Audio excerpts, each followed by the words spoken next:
Good evening, Wakefield, and welcome to the December 6th, 2021 Town Council meeting. I call this meeting to order. We will begin with the Pledge of Allegiance. I pledge allegiance to the flag of the United States of America and to the republic for which it stands, one nation, under God, indivisible, with liberty and justice for all. Okay, in terms of counselors in attendance, we have everyone except Vice Chair Butt right now, but she should be joining us in a few minutes. So, and she will be on Zoom. So Sherry, you'll be able to see when she arrives. Oh, very good. Okay, great. Before we go into item number 4, I just wanted to call out an agenda change. We are going to table item 6, the appointment of a special municipal employee, until our January 10th meeting. So we'll take that off the agenda. Sherry, do we have anybody for public engagement? We do not have anybody tonight that I'm aware of. I think everybody in studio is for an agenda item. Okay. Great. Let's move to the approval of the minutes. We have the approval of the November 22nd, 2021 Town Council meeting minutes. Do I have a motion? So moved. Second. Moved by Councilor Santos, seconded by Councilor Chines. We will do a roll call vote. I can't see Vice Chair Butt. Can you hear me, Julie? Oh, but I can hear you, yes. Okay, Yeah, so. It won't let me undo my video, but I vote yes. Okay, thank you. Councilor Dombrowski. Aye. Councilor Danahy. Yes. Councilor Chines. Yes. Councilor Santos. Yes. And myself, yes. Okay. Moving on to item number 7, we have an update on Health and Human Services, and we have some of Wakefield's finest here from all departments. I don't know whether whoever's doing the presentation can approach the podium, and you can pull chairs up, or we can move people around as they want to speak. And why don't you go ahead and introduce yourself as well for people who may not know you.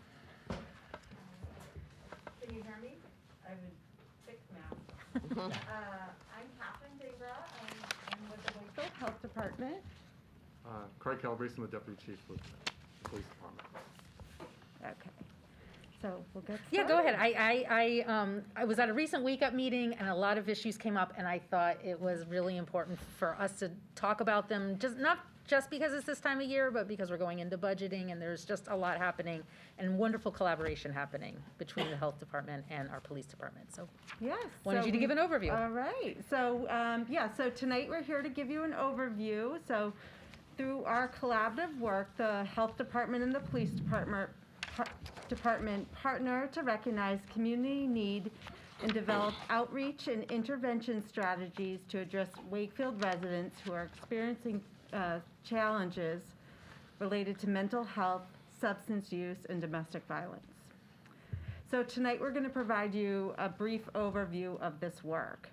And so what's really important to understand tonight is we're really looking at the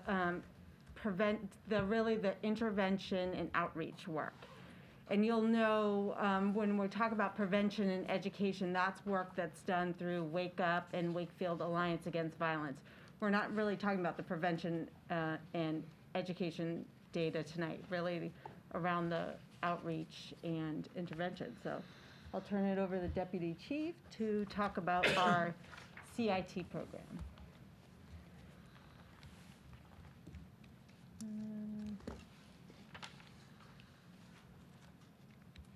There we go. There we go. Okay, so thanks for having me tonight. It's nice to come down and be able to give you an update on. First, I'd like to thank Catherine for putting pulling a lot of this data together and putting this presentation together. We couldn't do this without the health department. On the prevention side of things, it's a huge help to us, and the work that we do. In a few minutes, you'll hear from Officer Amy Rando, who's our Family Services Officer, our clinician Jennifer, and our recovery coach Tracy. This is a collaborative team that their titles certainly don't reflect the work that they do. There's so much more than, Tracy does so much more than just helping someone through recovery. There's so many levels to that. Jennifer's doing clinical type of work, but so many other facets to that, and Officer Rando all the work that she does in her role. It would be too time consuming to explain it all. But what they do is all their skills cross over. They all know how to do so many different things, and their plans are really tailored to each individual. And so as you can see up there, we've developed a CIT program, which we started back in 2012. It's really developed to establish a more intelligent, understandable, and safe approach to mental health crisis events. We established partnerships with providers. Elliott Community Human Services is the biggest one in our area. The CIT is it's basically a 40-hour intensive training that a team of officers will go through. Covers wide range of topics: personality disorders, bipolar issues, anxiety, substance use, veterans and PTSD, and a long list of mental health issues. Along with, we have a mental health first aid class that all of our officers have attended. That's not mandatory. That's something that we put everyone through as part of what you see down there is a One Mind campaign pledge that we took a few years ago through the IACP, which really focuses on training officers. Really, it's training officers and developing stakeholders and partnerships with stakeholders. And we had started that many years ago, but it's something that we've built upon over the last, 10 years almost since we started this. And we've developed a high-risk monthly meeting we had our stakeholder meetings that we started way back almost in 2010. We kind of revamped it in 2019. They were more just to kind of catch up on general issues on a monthly basis, and now we really focus on the individuals that need the highest level of attention. So we've revamped it in 2019, and it's really working well. We can go on to, okay, so slide 2. This is just showing totals, that 506 number. For this time period, for 1 year period, you can see how busy we are with this type of call, and it can vary so much. It changes by the day in terms of what we're dealing with. But what I will say is there's a quantity there, but the quality is just off the charts, and I can't put a measurement on that. But what's behind these 3 individuals that you'll hear in a few minutes is a contingent of officers that are handling all types of mental health calls. Many of these are high-level calls that require the highest level of communication skills and de-escalation tactics.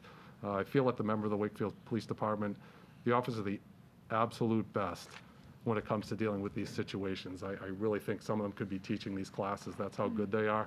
And a lot of times you don't hear about some of the things that they don't rise to a level that they prevent a lot of things that could have ended up a lot worse. A lot of these are volatile situations that they're able to stabilize and take some incredibly difficult situations and allow for this team to come in and take it to the next level with their follow-up. But without getting it to a stable point, this wouldn't be able to happen. So it's a team effort from patrolmen all the way up to sergeants who do a fantastic job on a daily basis. So that's basically my overview, and then I'll turn it over to, I believe our clinician Jennifer will be stepping up. Thank you very much. Thanks, Scott. Hello, so my name is Jennifer. I am the clinician with the Wakefield Police Department in conjunction with Elliott. I've been with the department for a little over 9 years. I just can't believe it's been that long. So I'm here to talk a little bit about the data. So I collect data from the cases that I have and from some of the police logs, and I enter it into like a database for the Department of Mental Health because my position's partially grant funded. So from some of the data, I have to separate it out. So the calls are either I responded by myself, or I responded with a CIT officer, and that's the second group, or where CIT officers only were there and I wasn't there because I was probably home sleeping or doing something else. So these are the cases where a CIT officer only responded to the scene. So there was back. Did we skip? Are you looking at this one? Oh, no, back. Sorry. Oh yeah, that's the 286. So there's 286 calls that officers responded to that were without me by themselves. You can go forward, sorry. And so some of the data that I thought would be helpful would be, I think sometimes when we look at stuff, It's good to look at it in the perspective of kind of like the cost saving aspect of that. In a later slide, it shows some of the costs associated with going to the ER. So I thought it would be very helpful to see which calls we have. So CIT officers, when they did respond, there were a total of 205 calls that could have gone to the ER. I think, and that our CIT officers were able to de-escalate and work with the family, work with the individual, work with everybody present to be able to divert at least 15% of those calls, which I think is huge. It doesn't, saying 15% doesn't seem that much, but once you get the data of how much it actually costs at the end, that's a lot. So they were able to divert 32. In regards to other costs as well, the cost of putting somebody in lockup, going through all the court charges, all of that. So I did jail diversions, and in jail diversions, there's a couple ways that DMH looks at it. So it's a little bit complicated. If anybody has any questions afterwards, you can feel free to reach out to me. But we have what's jail diversion options. So if there was something that could have potentially been criminal and the officers responded, was there an option to divert it from jail? Certain situations, you're never going to be able to divert them because they're too high level. So we had a capacity the officers had a capacity to divert, at least 9 of them.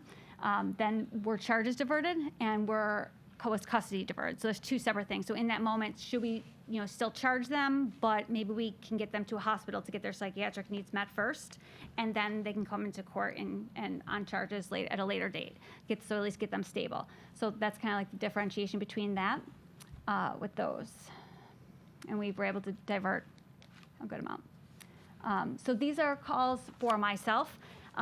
These are the ones either I responded to by myself. I don't typically respond to calls alone, but I might do a follow-up phone call that might be very in-depth, and very few ones where I might meet somebody in the lobby by myself or at the station by myself, but an officer's always coming by to check in. But if it's just me, that's possible.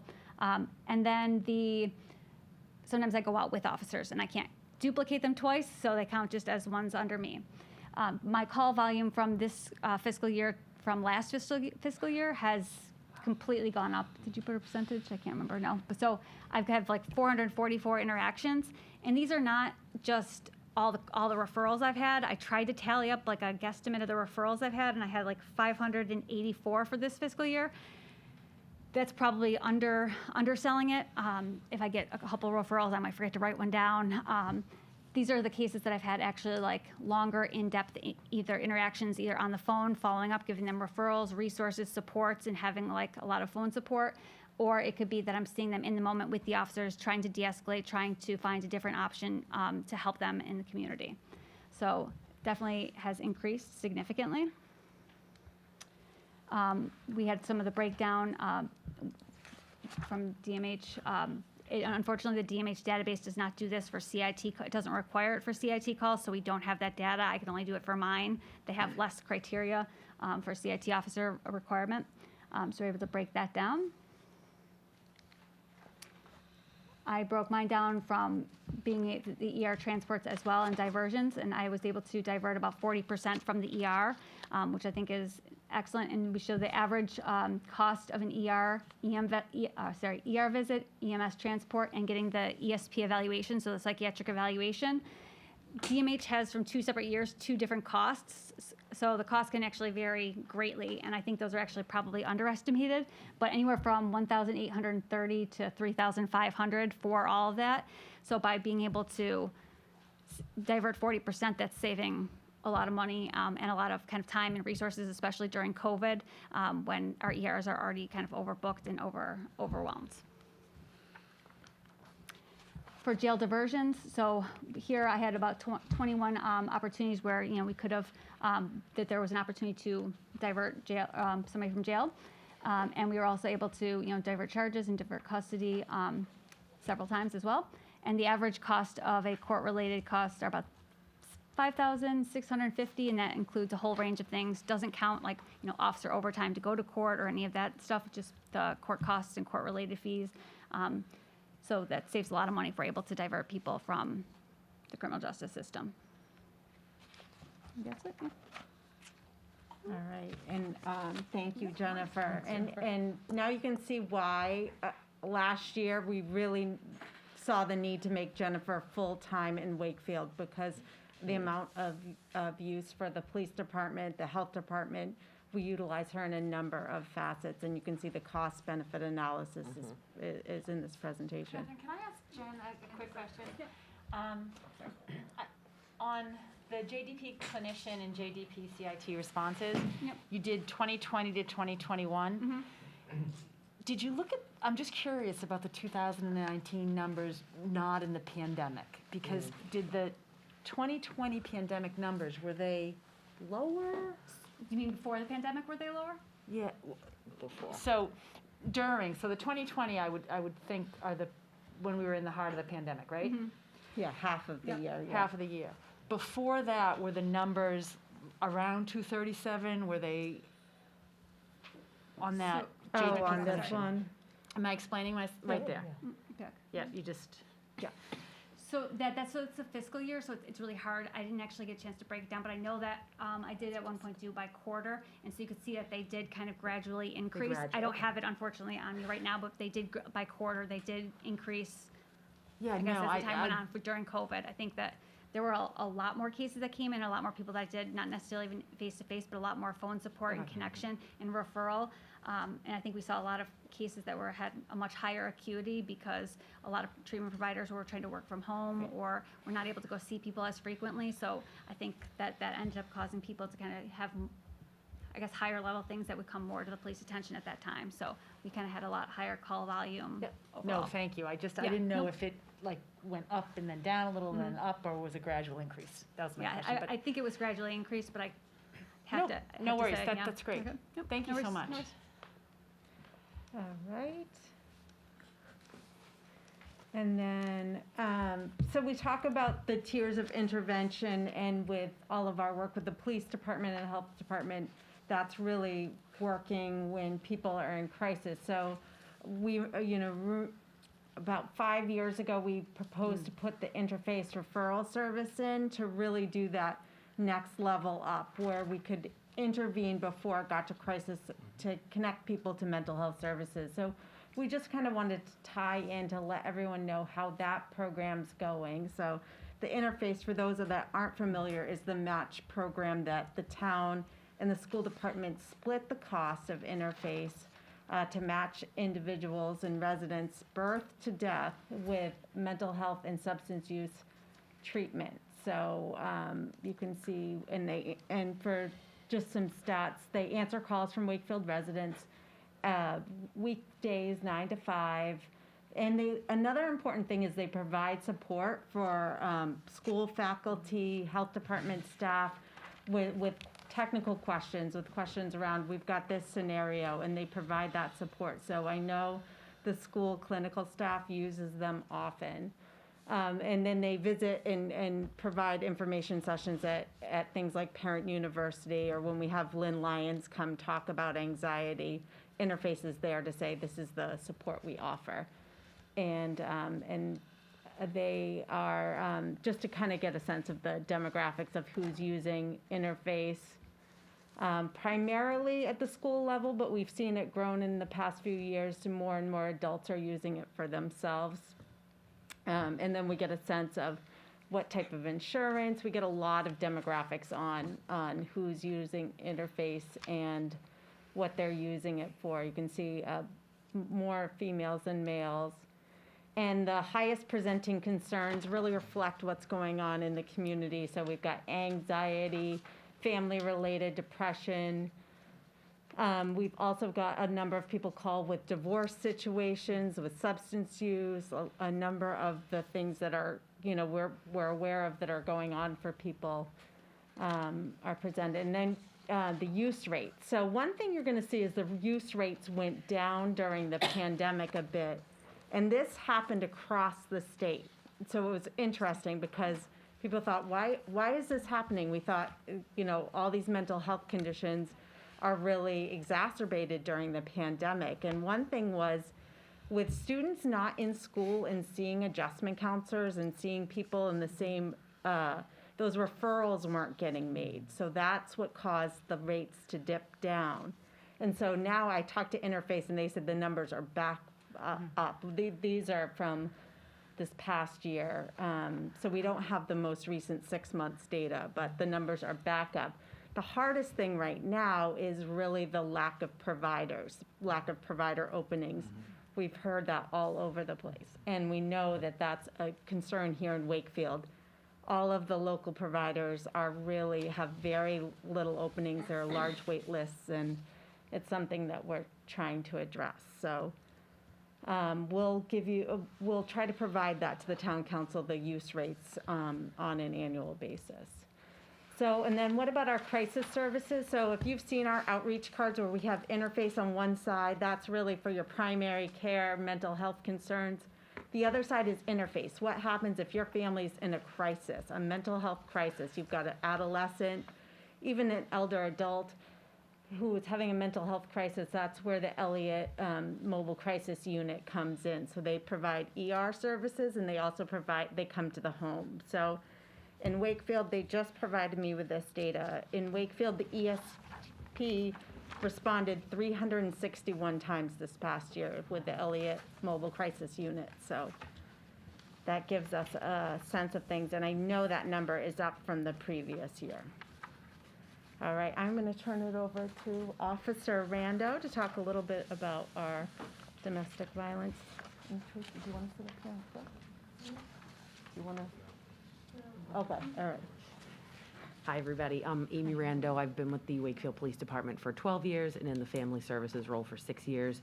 I wear a lot of different hats under Family Services, but my sole focus is the work with domestic violence in the slides tonight and the work I do with Jennifer and Tracy as a team to address some of the concurring issues that are involved with domestic violence. This is, again, according to Fiscal Year, but you can see that the calls did increase from 228 to 378. Definitely, I think people, being somewhat isolated at home all the time, maybe working from home has, where there hadn't been some issues before, there have been now. So there's definitely been a lot more calls for service regarding domestic violence. As you can see here, some of this data I had gathered before for Respond. We do have a Respond advocate at the police department 2 days a week. She sits in my office when I'm not there. She's a great asset. And so to maintain that grant, I do gather these 3 requirements for Respond for their reporting. So as you can see, in light blue is the number of incidents per month from last July up until June of this past year, and then verbal incidents, and then the number of restraining orders that we've served in the town. So that data is there. And then the totals for the year, restraining orders, 15.9% of the calls were to serve restraining orders. 41% were domestic violence incidents that officers were dealing with. For arrests, I believe it was 11.5%. I can't see it from here, sorry. And then the verbal domestics, and I have it printed here. And you can all read it, so for anyone who's viewing, apologize. Then for verbals, we had about 30% were verbal domestic-related calls for officers. The number of calls that I followed up on myself was 175. The calls that were followed up on by the Respond advocate were 80. And the total number of arrests that we had for the year were 47 arrests for that fiscal year. So in terms of outreach, officers will oftentimes send me a referral, and I'll follow up. If sometimes the call is logged as a simple verbal domestic, but I might get an email with some more detail. And if officers recognize that there might be a need with a couple, they'll reach out to me and let me know that, so I know what kind of resources someone might need. Oftentimes there is substance abuse involved with some of these calls, which can make things more heated and more escalated. So if there is, if someone's reliant on a substance and, their partner expresses that to me, I do bring Tracy in on it. We do have survivors who have been in very violent relationships that are very traumatic, and someone might need supports around that. So I oftentimes bring Jennifer in with me. So we really have a nice team where, I don't want to say we're a one-stop shop, but close to it, because we just offer all the services. So it's been good to serve people in Wakefield. I know not all communities have all the resources that we do, and also having Molly from Respond. So if someone doesn't want to, obviously reporting something to me, I sometimes have to take action where someone does not want that to happen. Molly from Respond is confidential, and so someone could give her a call, bypass me, and the whole goal is to make sure that someone's safe. So we work around safety planning if someone wants to stay in a relationship, leave a relationship, and Molly can also offer those confidential services as well. So, and I do have to mention the Wakefield Alliance Against Violence. Of course, that's a local group. And they've been a very large asset when I've had incidents where I felt someone was very unsafe, and they've provided lock changes before in the past, and they've helped out individuals in other ways as well. So I do have to mention them and the resource they've been to me in my role in Wakefield. So, but I think that is all I have. And I just have to say, Amy really helped make sure Wakefield Alliance Against Violence runs, and that whole connection between the intervention and the providing services to survivors, and then us doing the education in the schools. So our Respond advocate is wonderful, and she actually has helped us coordinate getting Respond into the middle school and later on the high school. So the middle school is actually happening this week, where the Respond advocates are going in, talking about healthy relationships, talking about this work, and tying it into the school curriculum. And then we're doing the same thing at the high school level. So we really are fortunate here in Wakefield, where we do have this comprehensive team where we're not only able to do the intervention, but really look forward thinking and do the prevention work as well. We do have, Wakefield's part of the Malden 5-0 domestic violence high-risk team that's comprised of Melrose, Everett, and Malden officers, along with the probation department. Responds part of that group, and Mystic Valley if it's an elderly couple that's involved with the group. So the higher risk cases are presented there, so you kind of have everyone has eyes on it. Resources offered through the victim through that, and we monitor cases quite closely. So we do have a high-risk team that has benefited Wakefield, and that's solely for domestic violence cases. But then we also, I know the deputy chief mentioned, we have our high-risk team for mental health or substance use, individuals struggling with that in town. So we've had a lot of success with that, which has been wonderful. And I don't want to talk too much about what Tracy might mention, but we've had a lot of success with the high-risk teams that we're a part of as well. So, Yeah. But, all right. Well, thank you, everybody. Thank you.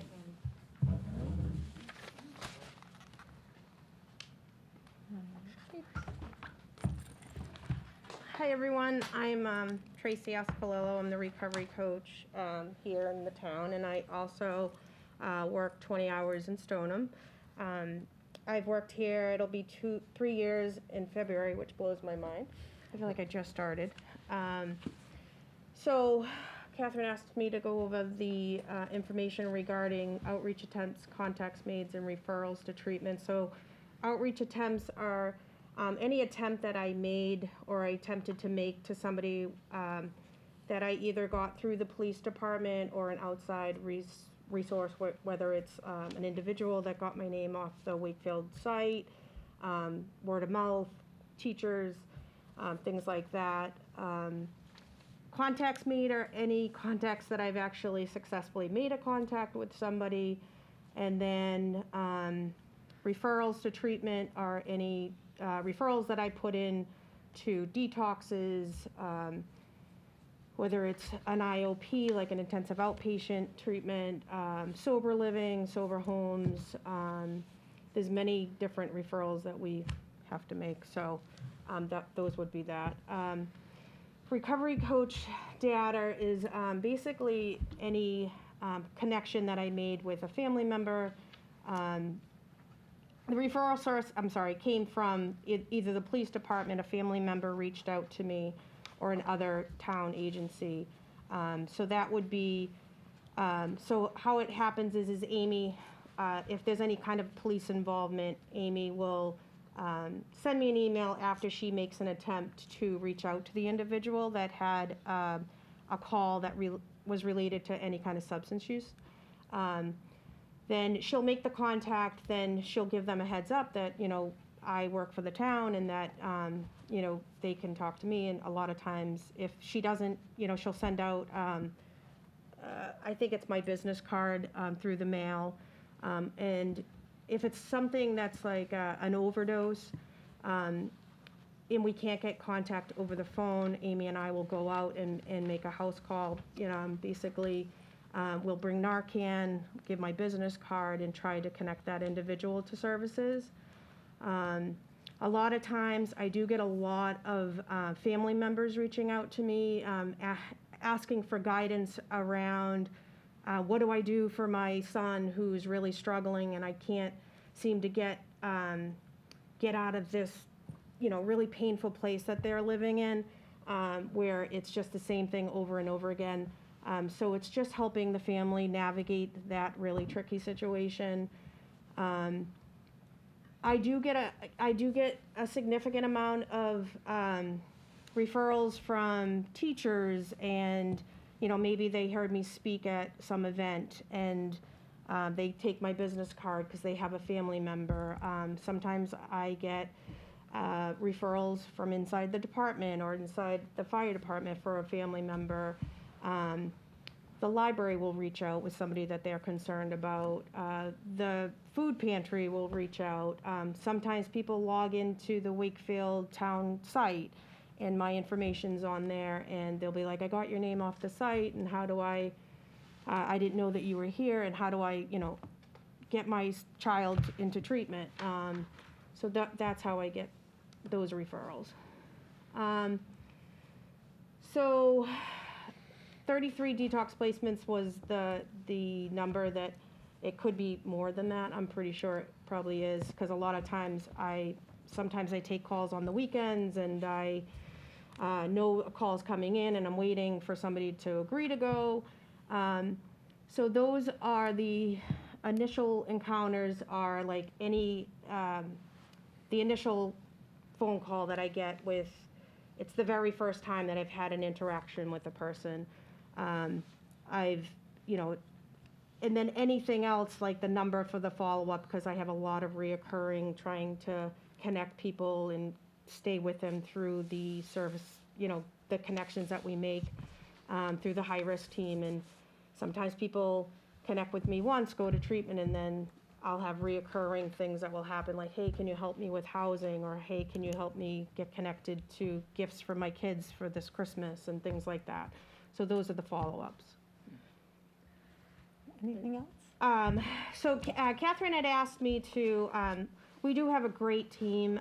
We've really, grown over the last, almost 3 years that I've been here. And we do have this high-risk team. And because of the high-risk team that we have, and working together as a team, we've been able to really do some great work on behalf of some of the residents of Wakefield. And one of the things she wanted me to share was like a success story. And unfortunately, there's not tons, and sometimes just going to treatment for me is a success story.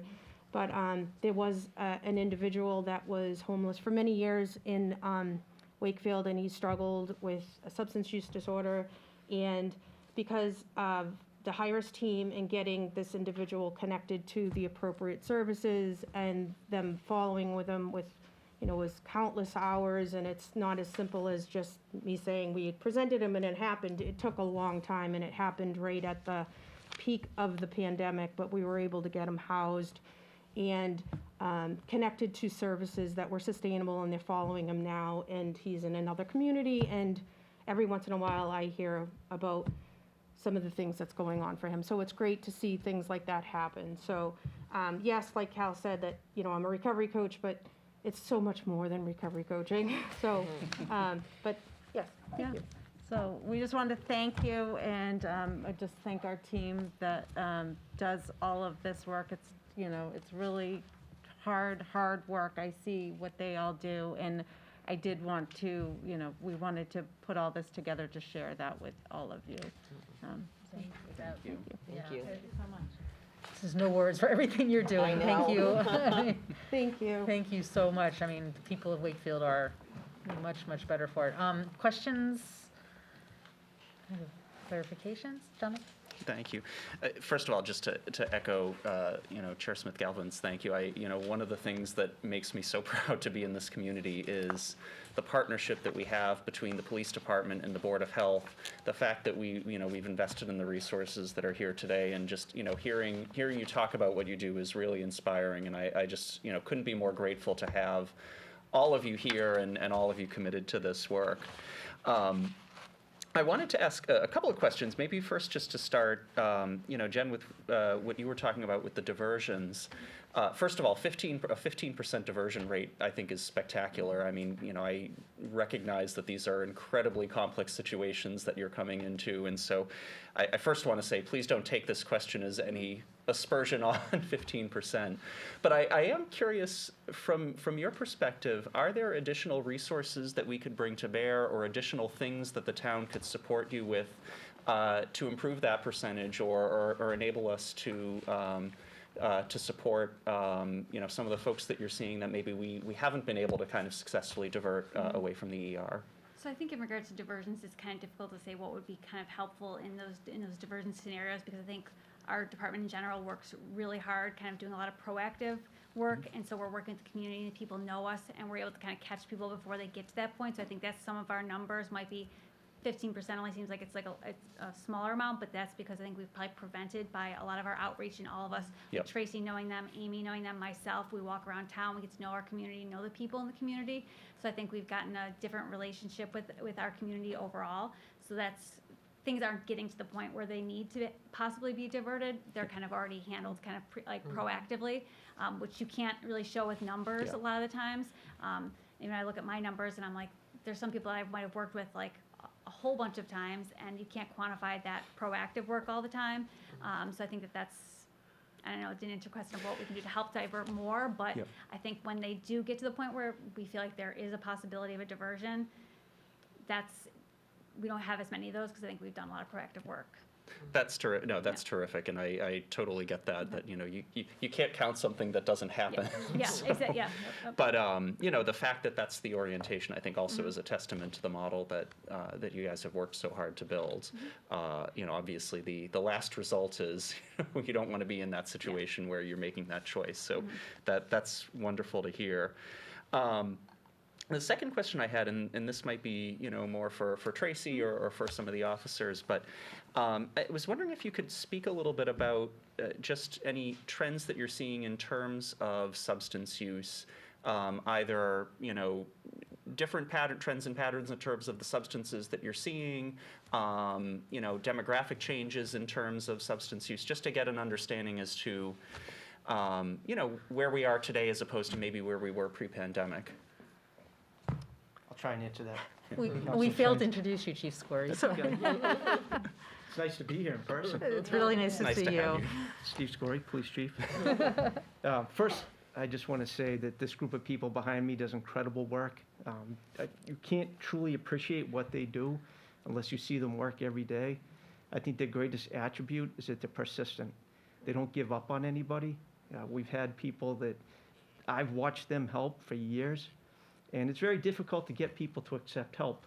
They might accept it once, it doesn't work. They try again and again and again, and they don't give up. And I think that's the greatest part of this whole program, is that they have formed, you heard Jen say they form relationships with people, and that's what their success is based on, is that people trust them.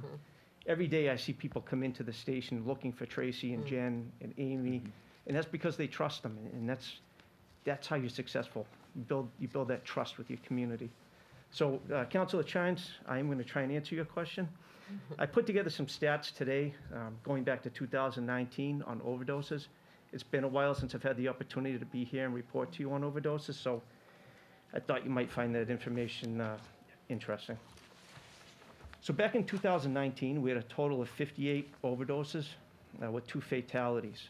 We used Narcan in 32 of those cases. I broke it down. 41 of those overdoses were male, 17 were female, and the majority included heroin, a combination of heroin and fentanyl. 17 were prescription medications. 4 of those cases were a combination of methamphetamine and ketamine. 1 was cocaine and morphine, and 5 were unknown. And then in 2020, we saw a significant drop. We went from 58 down to 38 total overdoses, which is a 34.5% decrease. Unfortunately, the fatalities increased to 6. We used Narcan in 27 of those cases, and the breakdown of male and female was 23 male, 15 female. At that point, that year, we started to also track age groups. We try to, every year we brainstorm on what additional information, data that we can collect, and that was the year we started to look at age groups. The age group that had the biggest issue was the 30 to 40 age group, followed by 40 to 50. And believe it or not, there were a couple in the 60 to 70 age group. We also started to track whether these overdoses were residents or non-residents. 28 of them were residents, 10 were non-residents. And again, the drug leading the pack was heroin and fentanyl. There were 20 overdoses there. Prescription meds were 11, cocaine was 1, methamphetamine was 1, and again, there were 5 unknowns. And we also started to track where these overdoses were occurring. So they occurred in homes, on the street, in motor vehicles, hotels. We had a group home and some public restrooms. In 2021, so far up to this date, we're at 34. We've had a significant increase in fatalities. We've had 9 this year. We've used Narcan in 18 cases, 24 males, 10 females. Again, the most cases have occurred in the 30 to 40 age group. And fentanyl, a combination of fentanyl and heroin have been involved in 22 of these overdoses, followed by prescription meds 6, methamphetamine 2, and unknown drug in 4 cases. Locations included homes, cars, and public restrooms. So I think when you ask about trends, what we're seeing is there is an uptick in fentanyl, and that's a huge problem, and that's where you get your increase in fatalities. What's happening is fentanyl is being mixed with pretty much every street drug, whether it's marijuana, cocaine, heroin, and there are a lot of counterfeit prescription medications out there. Drug dealers have pill presses, and they're making what looks to be, say, OxyContin, oxycodone, and it's really straight fentanyl, and people don't know it. My advice is if anybody's buying drugs on the street, they have to assume that it contains fentanyl. It's a synthetic product. It's easier for drug dealers to make, obtain. It's cheaper. It's not grown from a plant. There's no processing with it, and that's why you're seeing an uptick in it. It's just cheaper to produce, and it also has a much more addictive effect, as we all know, and that's what drug dealers want. They want people to become addicted. Unfortunately, it's very strong, and that's where your fatalities come into play. Our officers have been very successful deploying Narcan, as well as EMS and fire. We've saved countless lives with Narcan. I know that the health department and Deputy Calabrese are working together to get fentanyl strips that the health department will give out to people so they can test the product before they use it. Hopefully that helps. I think that overall, when you look at the decrease in overall overdoses, that's a testament to the work of the people behind me. They work very hard. They don't give up on anybody. They get people into detox, and that's a challenge. I think the national average is 7 times before that you intervene with somebody before they're willing to accept help. And it can be frustrating at times. You know somebody needs help. The family keeps coming to you. What can you do to help us? They don't give up. Persistency is their strongest attribute. They don't give up. And hopefully we'll continue to see a downward trend in overdoses, and hopefully we can get those fatalities down as well. Great. No, thank you very much. Definitely sobering numbers to hear. But hearing sort of how you're responding and, the ideas like the fentanyl test strips and things like that, it's really encouraging. And again, just my hat off to everyone for all the great work here. Thank you. Any other questions? Thank you, everyone, for the presentation. I think this has been incredibly eye-opening, certainly. One thing that stood out, several numbers stood out, but one that in particular was the health-related calls having gone, the mental health-related calls having gone up from 418 to 506, so about 20%. Can you maybe just speak a little bit to that, like the nature of those calls? I'll give my piece here, and then I'll let the experts take over. But I think what you're seeing is the COVID effect. I think COVID has had a strong effect on people's mental health.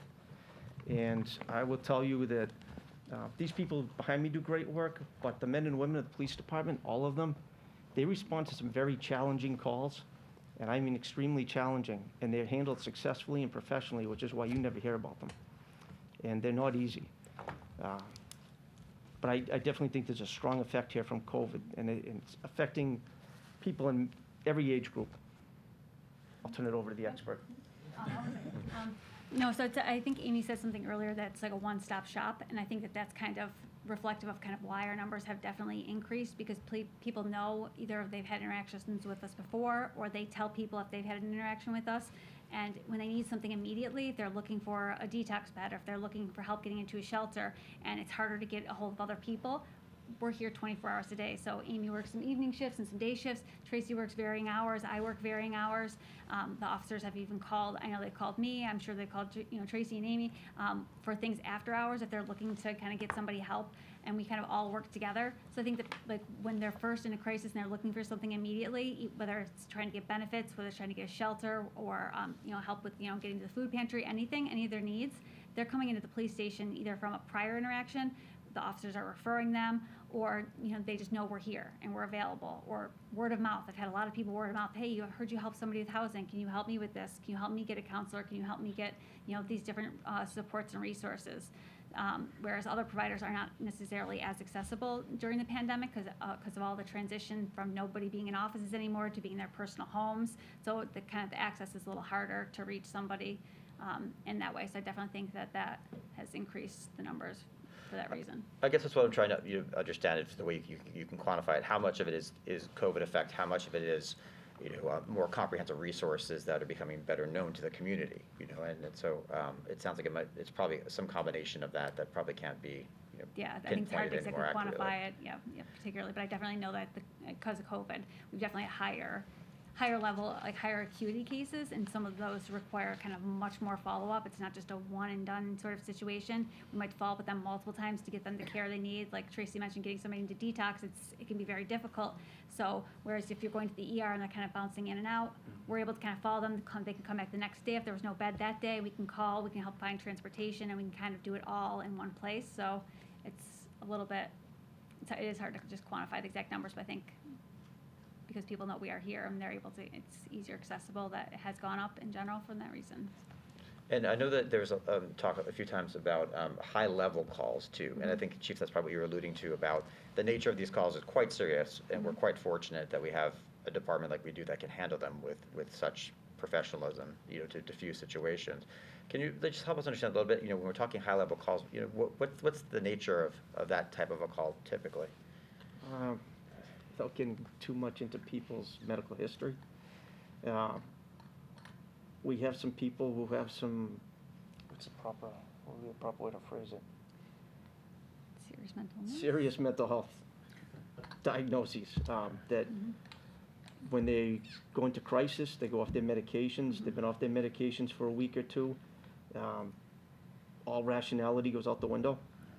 And our goal is to get these people the help they need, get them in an ambulance, get them to where they need to be, and all reasoning goes out the window. You can't reason with these people when they're in that state of mind. So there's a lot of verbal judo that's involved. They do a fantastic job of communicating. The goal is to never go hands-on with somebody if you don't have to. And if you do, you want to use the minimal amount of force possible. We try to de-escalate every situation into just talking somebody into an ambulance. And if we had stats on how often that happens, you'd be amazed. And if you were a spectator at one of these calls, you would be absolutely amazed at the ability of our officers to end a situation successfully. And they take as much time as it needs. There's no rush. They'll stay there for an hour, 2 hours. One of the great things, some kudos to Jen, is she's come in a rough time when we've really needed her. When we've had a real we were dealing with a tough situation and it's kind of over our head, we give a call to Jen and she's there. And she is a tremendous asset. But it's across the board. It's the whole team. It's all the officers. It's Jen. It's Tracy. It's incredible. Yeah, and I think that's a good point. Like with all of our officers and everybody on the department in general, sometimes people don't want to speak to me. And it's not, and it has nothing to do with, it could just be me as a person. It could just be the fact that I have blonde hair. Who knows? It could be any reason. But sometimes some officers already have relationships built with people in the community, or they don't want to be seen as it being a mental health or substance use issue, and they are okay talking with an officer. It's like a neutral zone for them. So kind of, if sometimes I just take a back seat and I'm there, and the officers are kind of working their side, and then if I can interject, I will, or vice versa. We kind of all try to work together. And sometimes if Tracy's there too, so sometimes Tracy, they want to talk to Tracy, they don't want to talk to me, they don't want to talk to an officer, and we kind of all sort of like see who can kind of get the right approach and work with somebody. You just don't know what somebody sees in someone that they like. So when we identify who they like, that's the go-to person. Yeah. Absolutely. I think with that too, the other stat that really stood out to me was the domestic violence increase from 228 up to 378. And I was thinking about that period of time. So the 228 fell through the end of June of 20. So I was thinking, okay, that means the spring, March, certainly April and May, when there's a lot of uncertainty. But then this would begin July of 20, and that number is like considerably higher. It's what, about 50% increase or thereabouts, right? From that period of time, which, from my recall, was a time where COVID itself wasn't, didn't keep people locked in the same way that you would have expected the latter part of the prior fiscal year. But those numbers went up a lot. Was this a function of multiple calls to the same residences a number of times, a number of new residences unfamiliar to the department? How did that break down? I think that it can be a combination of, I think that people's mental health has struggled. So again, how the three of us kind of work together. Tracy knows people who had sobriety for almost a decade and they had relapsed. So I think that people's mental health declining, substance use rising, even though you could kind of get out more in the summer when the COVID numbers were lower. I think that some of these declines in other areas had already happened. So I think that can be part of it. We absolutely do have kind of repeat people that we do see, and they can generate a lot of our calls. And we, if people stay in the same situation, and then we're dealing with some of the same people over and over again. I think that Molly being with us has generated some new calls as well, because some people have come in, bypassed going to an officer and come right to see her, and she will maybe not always document a name because she'll keep certain things confidential if it's not through us. But she'll still generate a call saying that she spoke to someone. So I think that that's encouraged some more people to come out as well who are living in a violent situation or need some support, which is good. I do think that overall domestic violence is underreported, that we only get a fraction of what's actually occurring in town. So if it's just that people are starting to, notice it more because more people are home during the day, and I'm not sure, to be honest. I do think that the pandemic has a part of it, but it's also, I think, mental health issues becoming more apparent where maybe they were not before because of the stress and trauma going on in the world. But then also substance use definitely plays a factor. It's something that I might have to try to track in the future, but in a lot of our domestic violence calls, substance use can be a factor in the call itself, so. So it sounds like lag time would almost be expected from how you're describing it. Like it's not uncommon if people, are having issues with sobriety, whatever the case is, or perhaps, going back to, a drug that they had been sober from for a while. So that these numbers kind of trend in that direction, explaining that lag could explain, could be a part explain of this. some of it, yeah. Yep. Thank you. And again, this has been phenomenal. I think it's really been eye-opening for all of us. So thank you for everyone for your commitment to everyone in this town. It's great. Yeah. Thank you. I have a question and then a comment. Tracy, I have a question for you. Are you a resource for if we have students in the high school or the VOC who might need resources from Could our you say that recovery? again? I didn't hear the first part. Sure. Sorry. Are you a resource for some of our high school students or VOC students who might need? So that's kind of touchy. A lot of times, Jill Cherry, she'll give me names of people that have graduated. Yep. I do get some information regarding a couple kids, like minors here and there, and just trying to connect the parents to resources for adolescents. Occasionally, I will speak to a student, but it's kind of like uncharted territory for me with kids.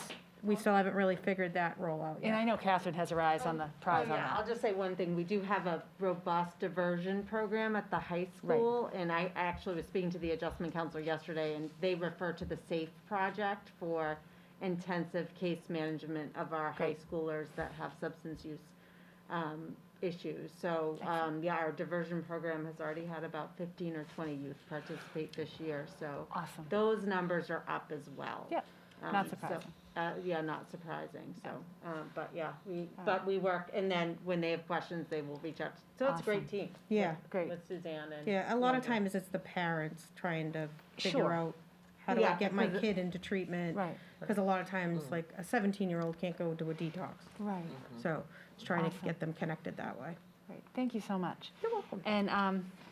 And my comment is, with regard to the rise through COVID in mental health cases, and just, I was saying to Jonathan, at my own academic institution, we've seen a 75% increase in students requesting accommodations from 2019, overwhelmingly mental health. And this is at, these are early 20s, so it's really, it's pervasive. And my second comment is, so impressive.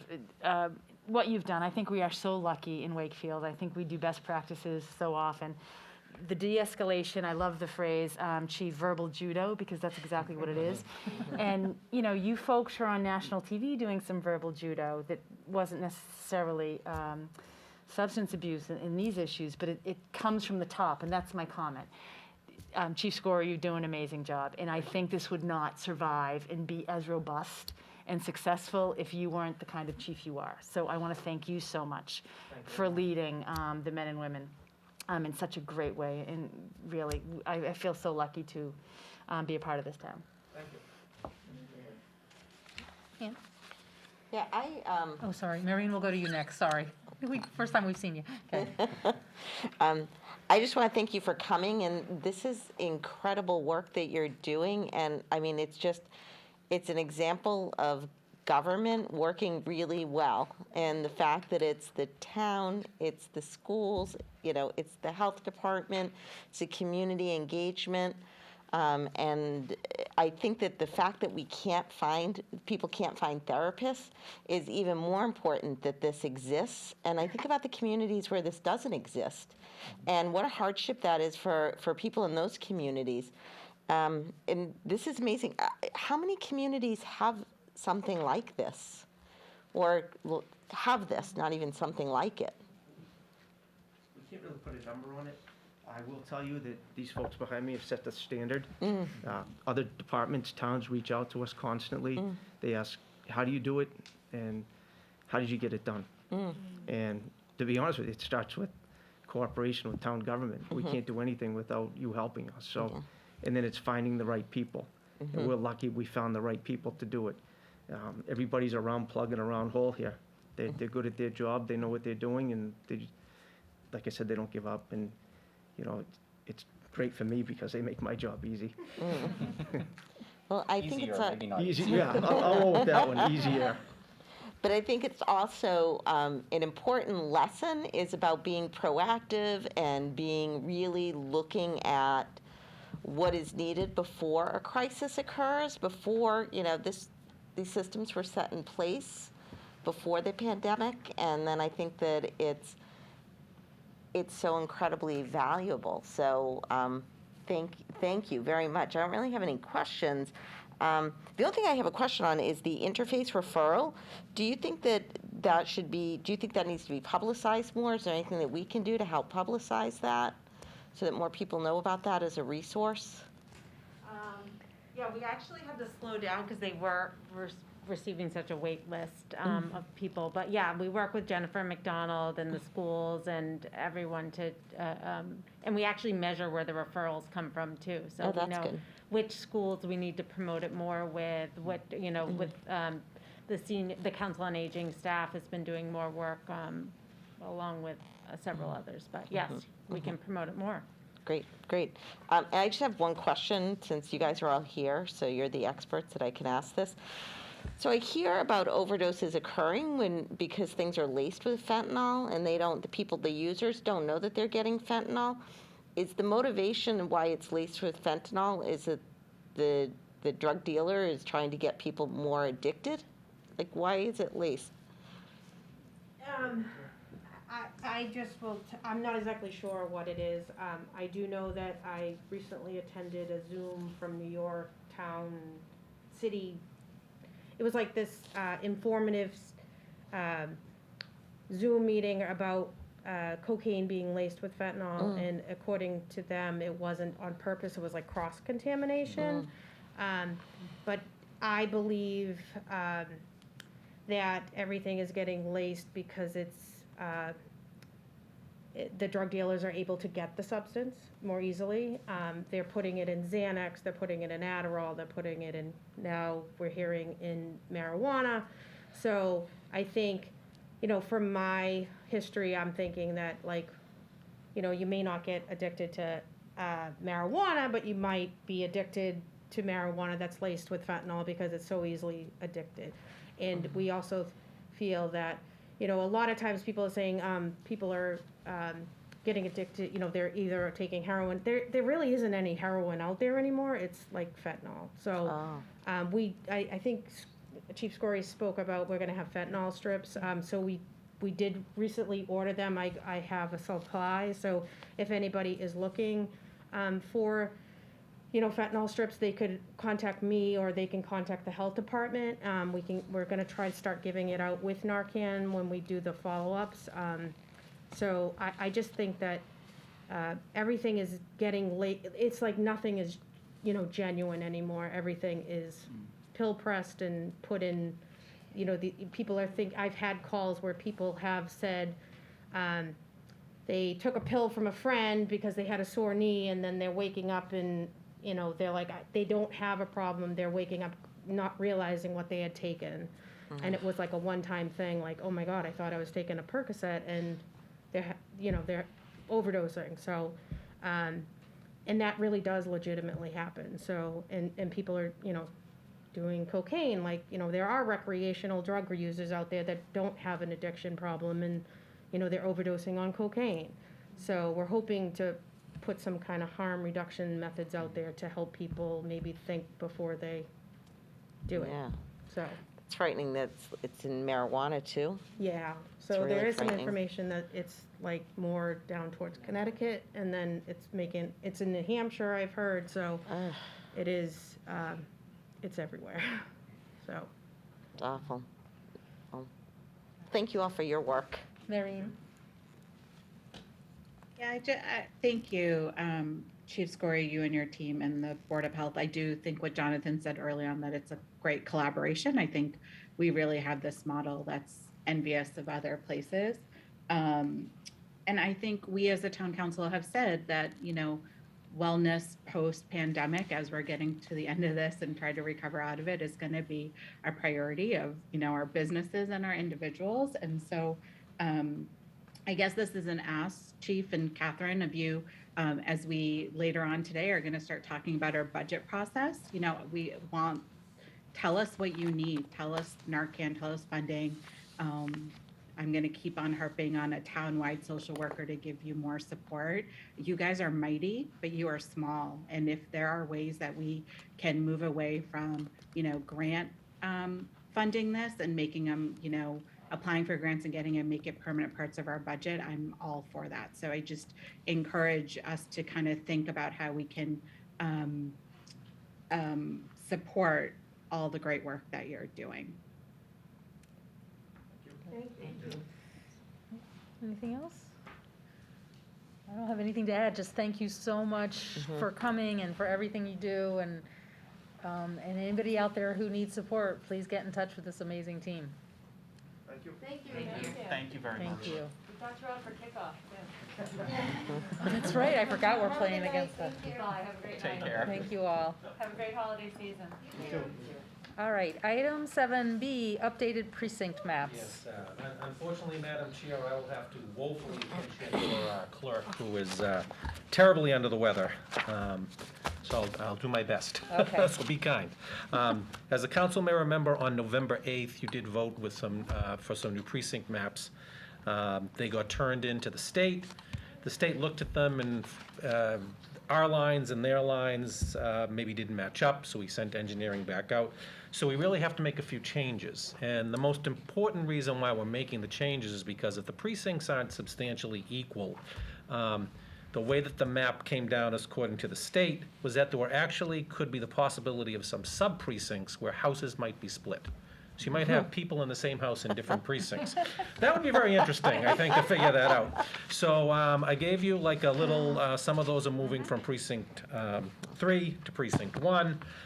It's all the same, you're all gonna vote in the same place, you're all reps of the same So what I would like the council would vote to approve the updated version of the map as presented on as dated December 2nd, 2021. We can get that into the state and we'll be done. I think Betsy would have done it quicker and better, but. Well, I'll do a motion, and then if we have any discussion, we can do it. So I have a I mo- move to accept the precinct maps as drafted on December 2nd. Second? Second. All right, so, motion made by Counselor Chine, seconded by Counselor Santos. Any discussion? Questions? Hearing none, we'll do a roll call vote. Counselor Butt, Yes. Counselor Dombrowski, Aye. Counselor Dennehy, Yes. Counselor Chines, Yes. Counselor Santos? Yes. And myself, yes. Thank you. Okay, good. All right, we have liaison updates. My list of who has who, let's see. Does anybody want to begin? Take volunteers to start. I can begin. All right, go ahead. I don't have to do the police liaison because they just did it. That was very convenient. Yeah, so they're fabulous, and yeah, they, you know, in addition to all this work, I think my point about we saw on national TV what they did with de-escalation, the situation that in other parts of the country would not have ended that way. So I just can't say enough about the men and women of the police department.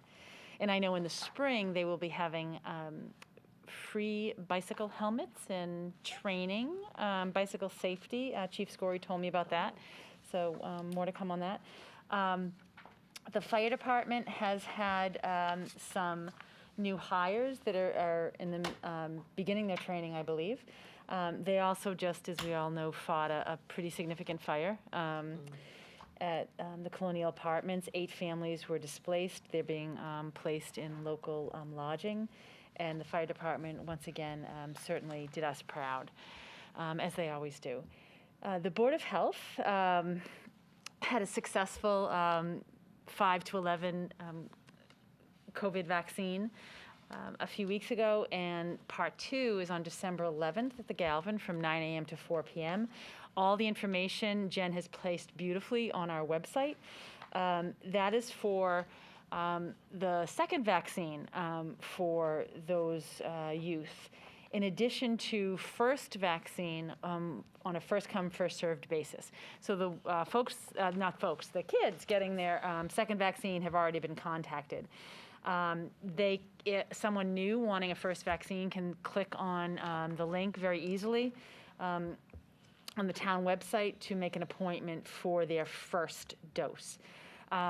So this is 5 to 11.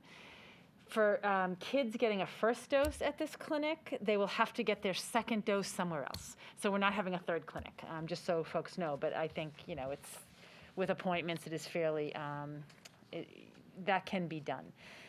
So all my boards are just doing fabulously and doing Wakefield proud and doing an awful lot of good work.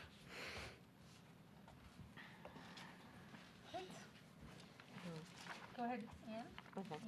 Ann. Well, I want to update on Council of Aging and the HRC and our master plan working group. So the Council on Aging in 2017, they applied for, and it was accepted by the AARP into the Age-Friendly Network of Communities, which is really a big deal. And so they did a kind of an assessment of a listing campaign where they talked to over 400 people, either through surveys or holding listening sessions, and they created an action plan that was accepted. So now they're working on implementing, and they're going to be consistently working on that plan for continuous improvement. And from what I hear, that there's few communities that are actually creating an action plan, so some might get accepted into this, but then they're not really doing anything. But our Council on Aging, of course, is not in that category. So they're currently working on creating an age-friendly Wakefield website to enhance what the town already has. And one of the things that they heard was that improving communication was one of the things that they heard through their surveys and listening sessions. So they're hoping to provide a simple and informative and easy to use where in Wakefield can I find housing or transportation or community support, recreational issues. So Judy Luciani had mentioned that Jen McDonald and Erin Kakinda and Kara Showers had been very helpful in this endeavor. And they're also working with the Youth Council and the Commission on Disabilities on a couple of other projects related to this. And in the coming year, they're going to be reaching out to other community groups and working on all their action plans. And I just think that this is such a wonderful thing for our community, is creating this really proactive and thoughtful approach of making it age-friendly Wakefield and improving the quality of life of our residents. So, and Council on Aging is looking forward to having more indoor activities, but it's tough. It's been very tough for them because they haven't really been able to do a lot of indoor activities, but hopefully hopefully things will improve, and that will continue. But they've done amazing things of staying engaged with our senior population, even during the pandemic. So they've done great things. And so the HRC, they have done a lot, the Human Rights Commission, and I encourage everybody to follow their Facebook page, because their Facebook page is so active, and it provides not only information about events, but also information about resources and training sessions. And they had something for veterans, a website and phone numbers for veterans to reach out, where veterans could reach out in response to the crisis in Afghanistan. They had, so they provide a lot of resources and updates. And the HRC has a history of honoring different cultures and they've hosted amazing events. And they're currently, the new events that they added recently and doubled the number of events that had been offered include Black History Month in February, Asian American and Pacific Islanders Heritage Month in May, raising of the Juneteenth flag in June at the Civic Center, and the celebration of Hispanic Heritage Month in September with an event honoring Latinx culture with music and dance. It was on the steps of the BB Library that was well attended. They've also done active bystander training and are planning another one targeted to youth. And they're also in the process of beginning to plan for the Martin Luther King Coretta Scott King Day, and looking at getting nominations for the Community Service Awards for nominations for that, as well as doing an art competition and looking for submissions for that. And then they're going to be working on International Women's Day. So they have a lot of things planned and a lot of activity going on there. And, Benny Wheat is the chair of that, and a lot of really energetic commissioners and also people from the community who've really reached out and made these events so successful. So good things going on there. And the master plan, so I'm liaison for that. That was incredible response for the advisory group. And the first meeting with that advisory group is going to be held January 5th from 6 to 8 p.m. And the list of people, it's amazing, the number of people who stepped up, and I'm really excited because of the diversity of people who are on there. We have architects, engineers, student at Wakefield High, we have small business owners, attorneys, people in public relations, construction project manager, communications people, people who work with the Chamber of Commerce things. So a lot of really diverse people on there. So, and I think that's going to be a great group of people. So I'm excited for that to all get started. And that is it. And the building department is doing a lot of work. Very, very busy. So. Thank you, Anne. Go ahead, Jonathan. No problem. Well, I have a lot of updates, so I'm going to ask you to bear with me. There's been a lot going on, but I do want to start with the schools, and I want to start just with an acknowledgement of the incident recently involving the posting of inappropriate and private photos of some of our students. I know that I speak, I think, for everyone on the council, and I think for everyone in town government when I say that, we support the victims that were targeted in these incidents, and that we understand that this behavior is not something that can be tolerated at the Wakefield Public Schools or in any part of the town government here in Wakefield. We just finished our value statement as part of the Vision 2030 process, and the incidents that we've seen really stand in stark contrast to the values that our community expressed. They're appalling and they're wrong. For the folks that are watching the meeting tonight from the community, I do want to stress that as the town council, we're not privy to any details about how the incidents were handled, either by the school department, the police department, or by the district attorney's office. And so I don't have an update to give on sort of what's happened in response to them, but I do want to make sure that we express our support for the folks that were victimized. And also I want to express our support for the school committee and the school department in dealing with this too.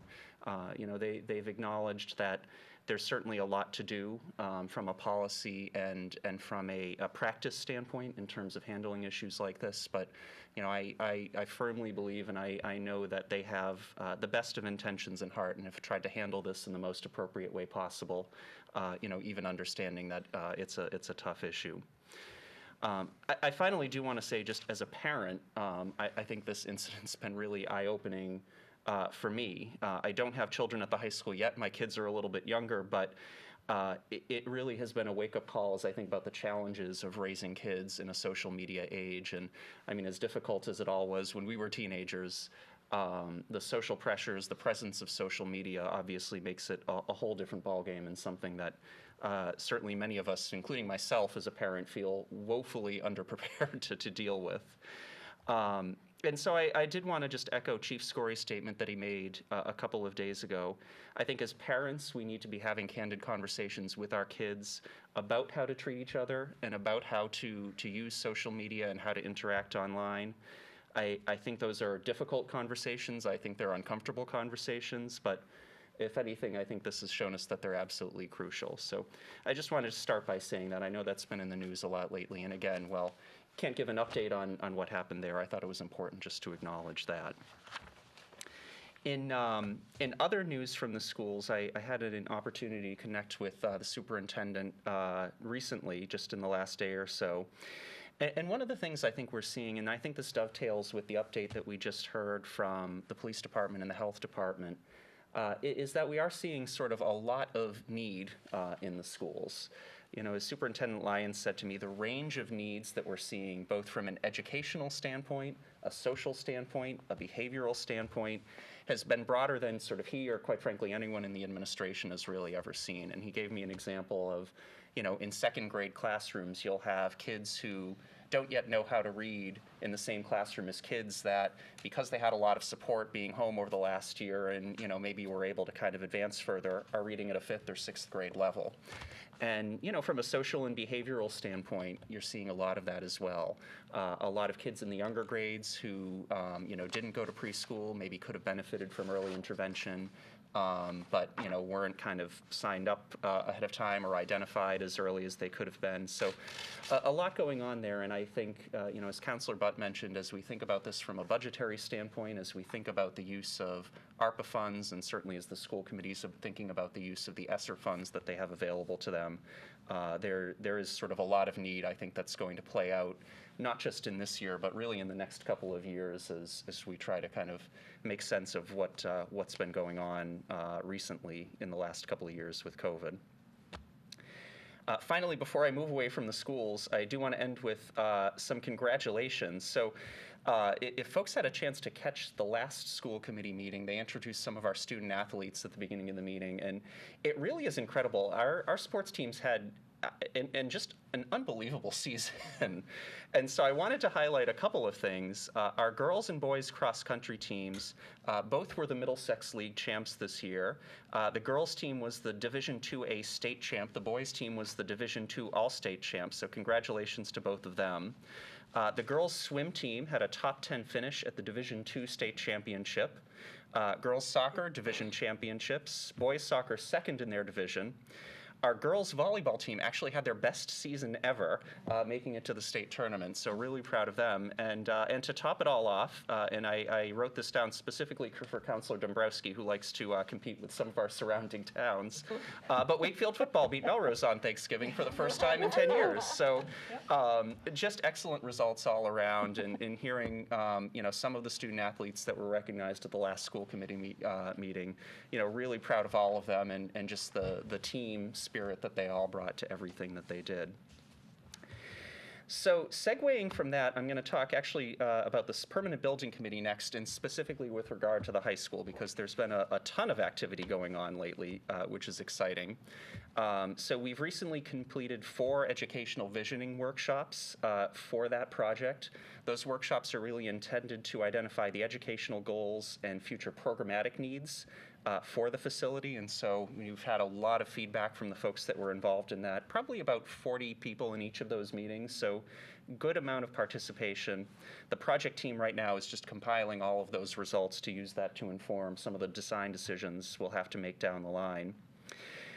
The project team has also started to sketch out 11 high-level design concepts to really frame out the number of options that we'll begin evaluating.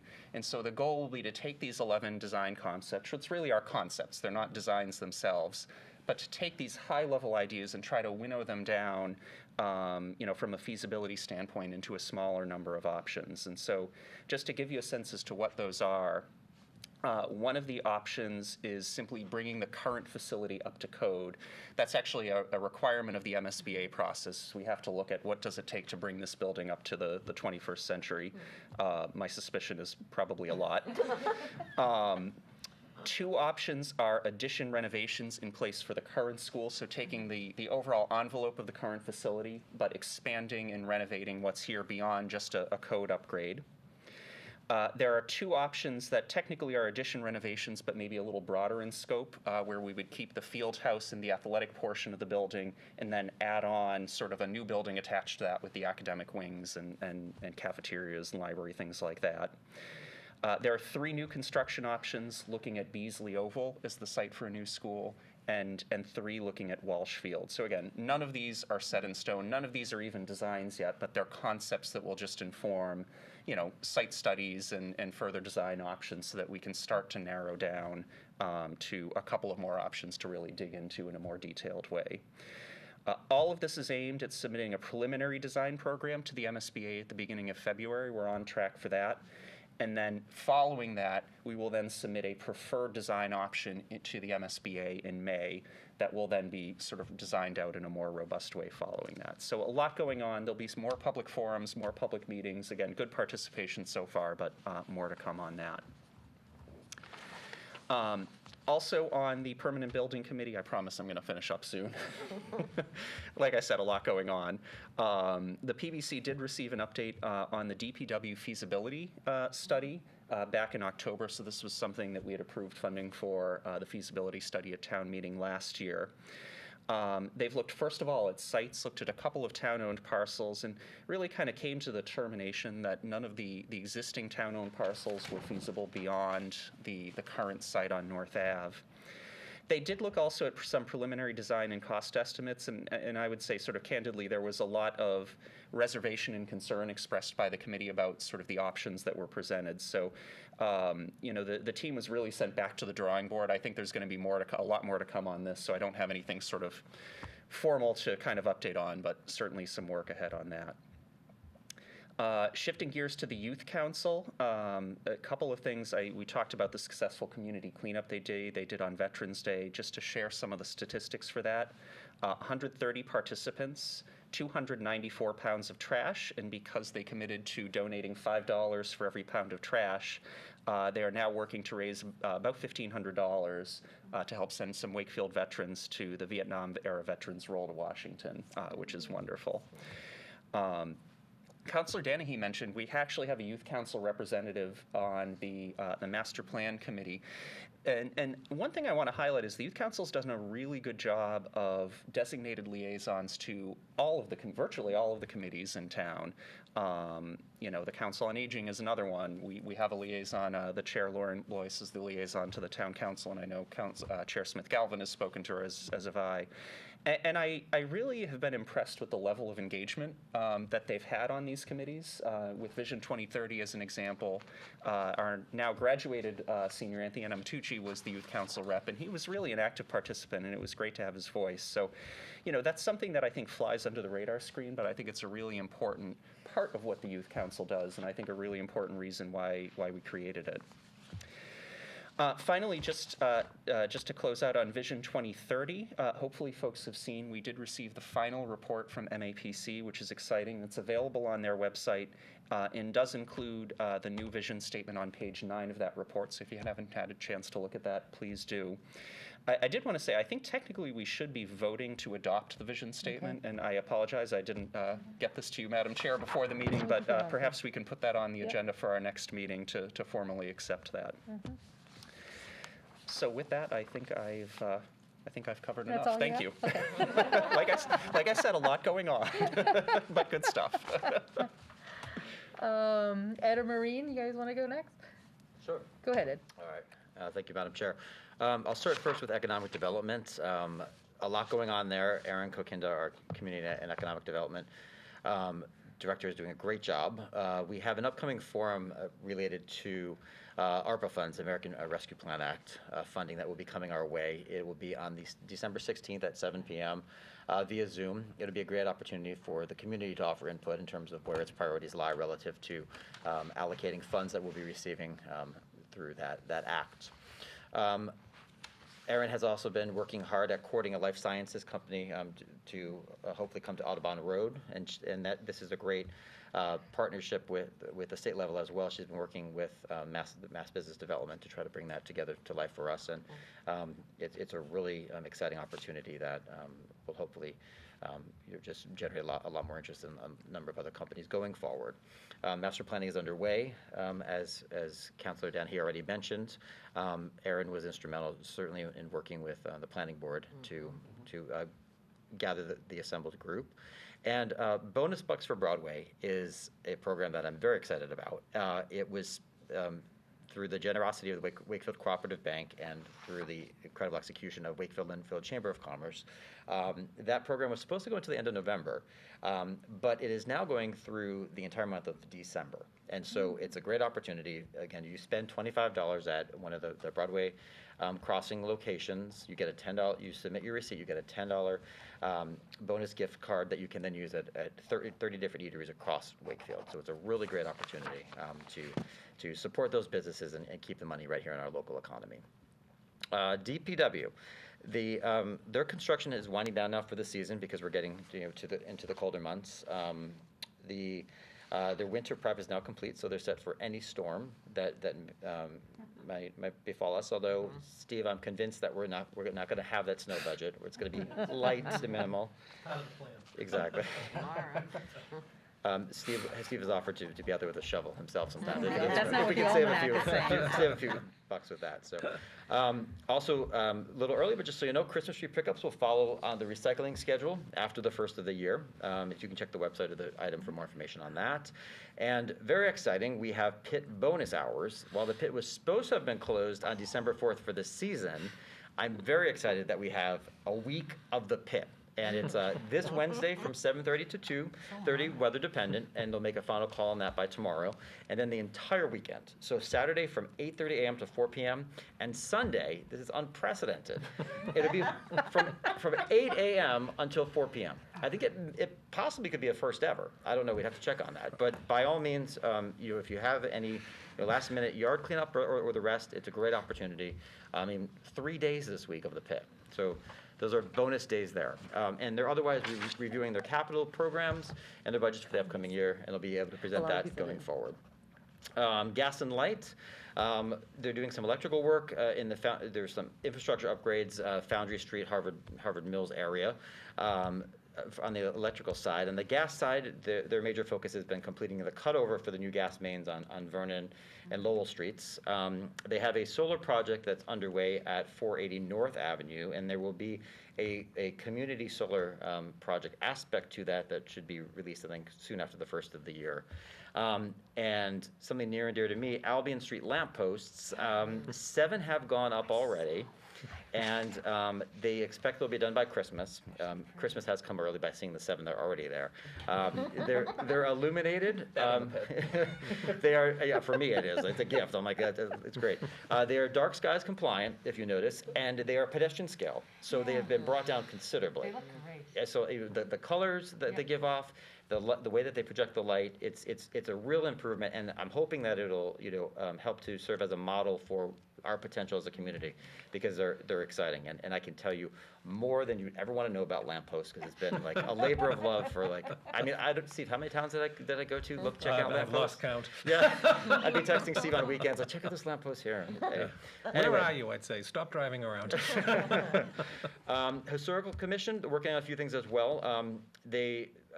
Since I'm straddling between Historical Commission and DPW, the pathway along Floral Way is up for some further discussion, so I'll be working with Historical Commission and DPW to make sure we iron out anything relative to that.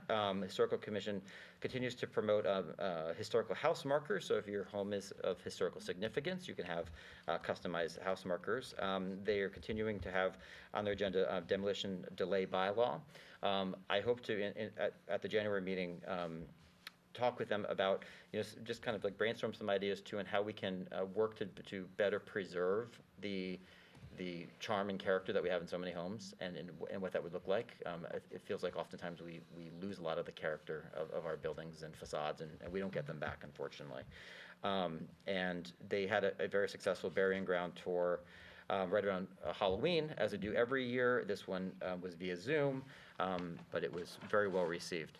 And finally, I will take the liberty of self-designating as the neighboring community relations liaison, if you will. So I had a great opportunity to go before the Stoneham Select Board recently, as I mentioned to all of you. And the first words I heard when I came in with all of my paraphernalia was from the chair, uh-oh, George, what did you do? So they knew something was up. So George being George Siebel, of course. So as we all know, we competed in Dodging for Dollars for the great cause of the Boys and Girls Club. We fell a little short because we played fair, but that's okay. And we didn't use small children as human shields. We do not sacrifice children. Right. So that all being said, I did think it was appropriate to recognize them, because they did win ultimately. So as we know, the Stoneham athletes are known as the Spartans, and you would assume then that mascot would carry over, so you'd think it was the Select Board Spartans. But I instead thought, in light of the fact that no one from the Select Board actually showed up for the competition, that perhaps the Stoneham Select Board Scaredy Cats was a better mascot for them. So in fact, I brought this, and I wanted to present it to George Siebold specifically, because as you know, he does a lot of talking here with these trophies and the like. So I have now identified them as the Stoneham Select Board Scaredy Cats, and to make sure that name will stick, I also donated a book to the Stoneham Library titled Scaredy Cats. So with that, I think we've covered it. I love that. Very nice. Very nice. Maureen? Yeah, thank you. So I'm going to update on the traffic advisory, on the Disabilities Commission, and on Veterans Commission. So first of traffic advisory. At their last meeting, they approved several MBTA changes to help address the MBTA's ADA and accessibility compliance. Minor changes, but those were made so people might see new signs a couple of feet away of their bus stops. And the Traffic Advisory Committee is working to get that traffic calming policy that we voted on a couple of months ago on the town website and integrated with DPW. So that should be soon. I just want to give a little credit to Lieutenant Anderson, who runs those meetings brilliantly. I know we've talked about how the youth council, we could all learn from the youth council and the way they run their meetings, but special congratulations to Lieutenant Anderson at 8:30 in the morning on Fridays, doing a great job on traffic advisory. So just they continue to do great work, and thank you to everyone who serves on that. On the Veterans Day, we talked about Veterans Day ceremony that happened. We talked about that the last meeting. Wanted to update about wreaths across America. So the group met their goal of 430 wreaths were purchased and donated to Forest Glades Cemetery. And there will be a ceremony on Saturday, December 18th at noon at the cemetery as the wreaths are placed. So hope people can join us. It will be a short ceremony, but Saturday, December 18th at noon. And then the Disabilities Commission, and thanks Marie Reg and Lorna Davidson Conley for these updates. One, they also wanted to thank and recognize the accommodations at town meeting, primarily the access to the cart system, which captioned what happened at town meeting. The commission really appreciated that. Some other things that they've been working on is collaborating with our town engineer to get some signs in neighborhoods where there are a deaf child. So just asking drivers to use caution as there's a deaf child in the neighborhood.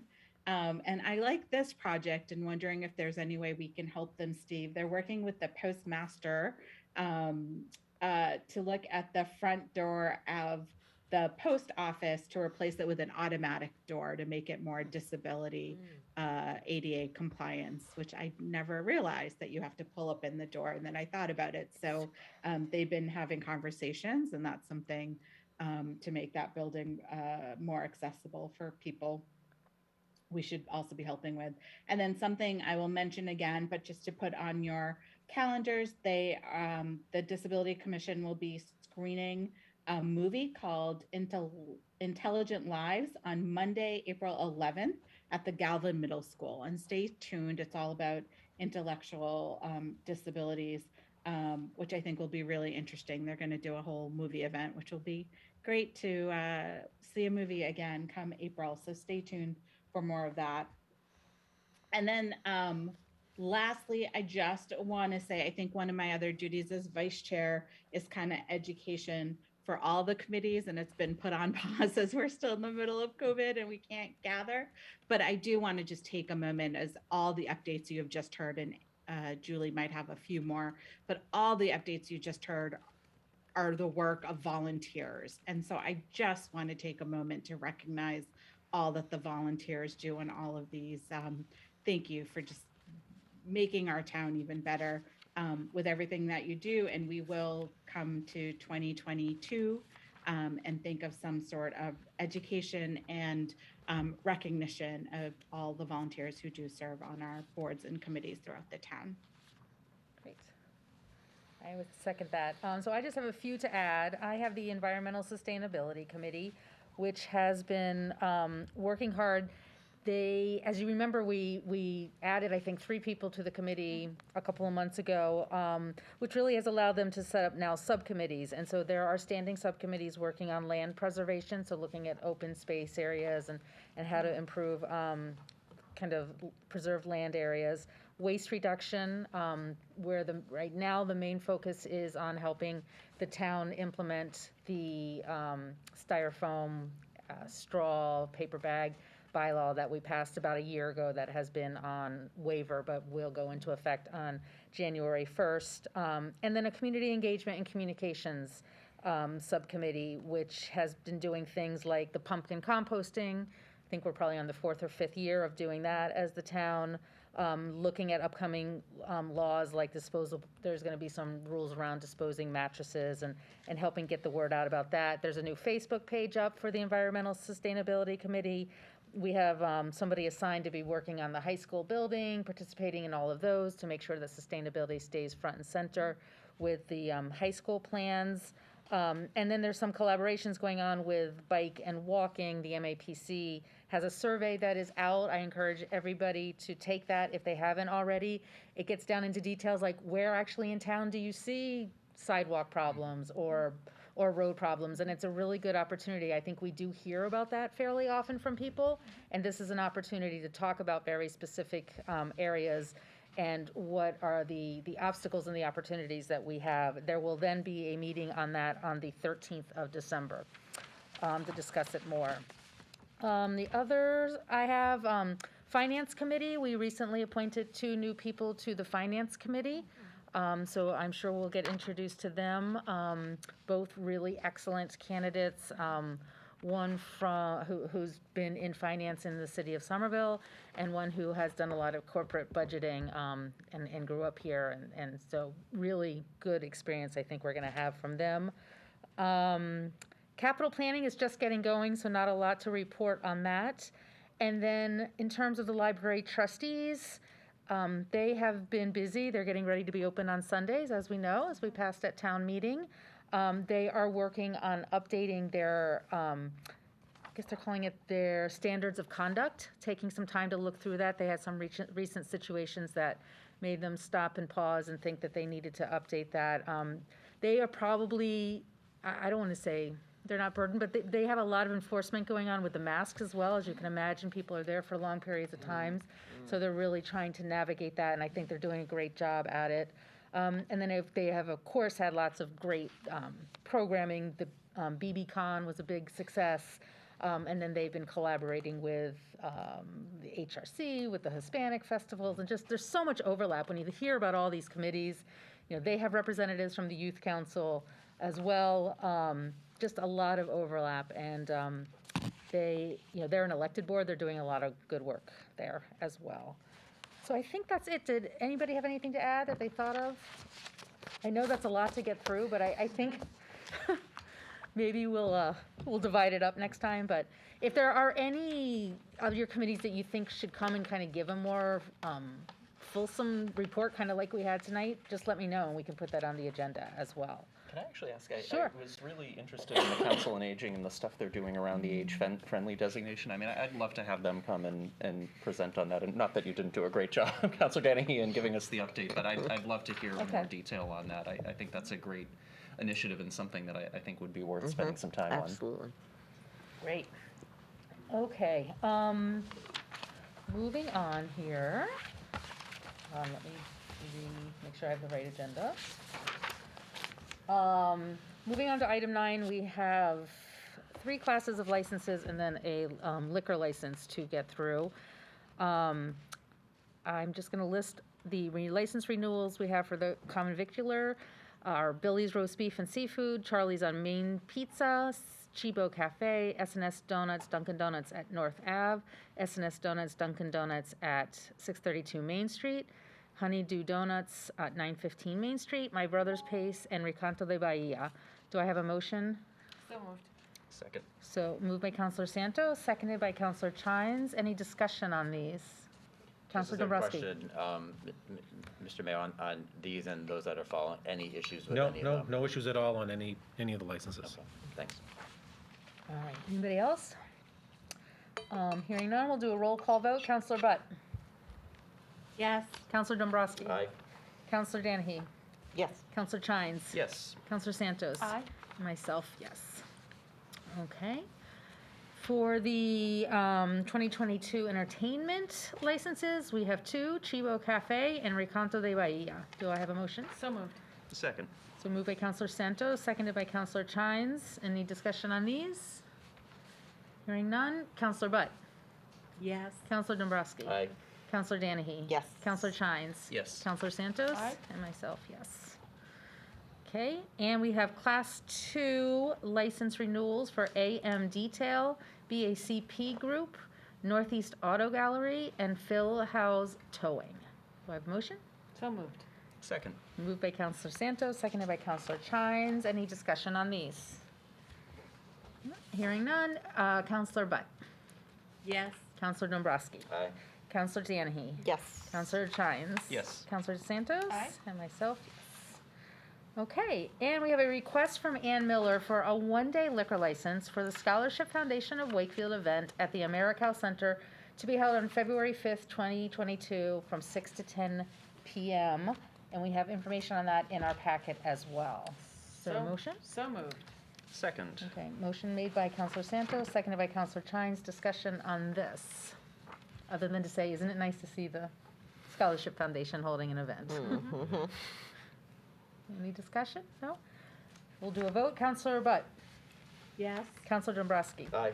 Counselor Danahy. Yes. Counselor Chines. Yes. Counselor Santos. Yes. And myself, yes. This might be a good event to invite Stoneham to. Oh, I bet we could crush them. Got it. Would it just be coincidence if half the trivia questions are just about Wakefield history? That's awesome. I think that's a good thing to do. Okay. Item number 10, donations. We have a request from the library to accept and expend a gift or gifts to the library in the amount of $324 from various donors with thanks. So moved. Second. So moved by Counselor Santos, second by Counselor Chines. Any discussion on the donations? Hearing none. Counselor Butt. Yes. Counselor Dombrowski. Aye. Counselor Danahy. Yes. Counselor Chines. Yes. Counselor Santos. Aye. And myself, yes. A request from the Senior Center to accept and expend gift or gifts to the Senior Center in the amount of $6,118 from November 2020 through November 2021 from various donors with thanks. So moved. Second. Moved by Counselor Santos, second by Counselor Chines. Discussion on this? No, hearing none. Counselor Butt. Yes. Counselor Dombrowski. Aye. Counselor Danahy. Yes. Counselor Chines. Yes. Counselor Santos. Aye. And myself, yes. Great.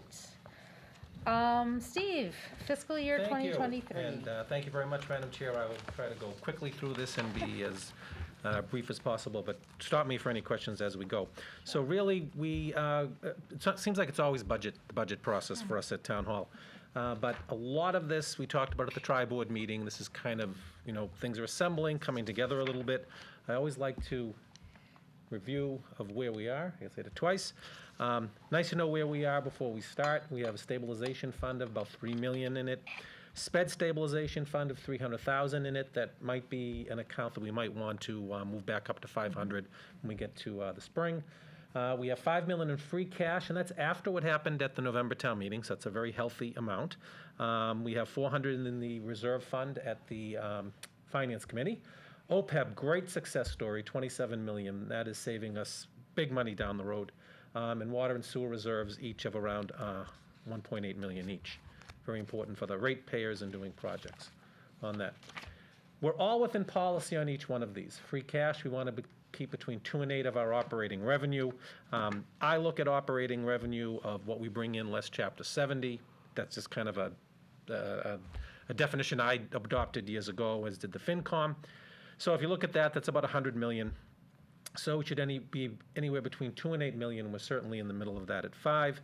Stabilization, 3%, we're at 3 million. We're pretty good there, but you will note in our forecast, we're thinking of moving that up. Reserve fund, we probably might want to think about moving that up from 400 to 500,000 over the next few years, but I'm very comfortable where we are now. And so we look really good in all our reserves, and hence the AAA bond rating. We saw this slide at the tri-board meeting, kind of a projection of where we think things could go. And remember, these are considering that for the next a number of fiscal years, we spend everything that we budgeted for, and so none of the departments return back anything, and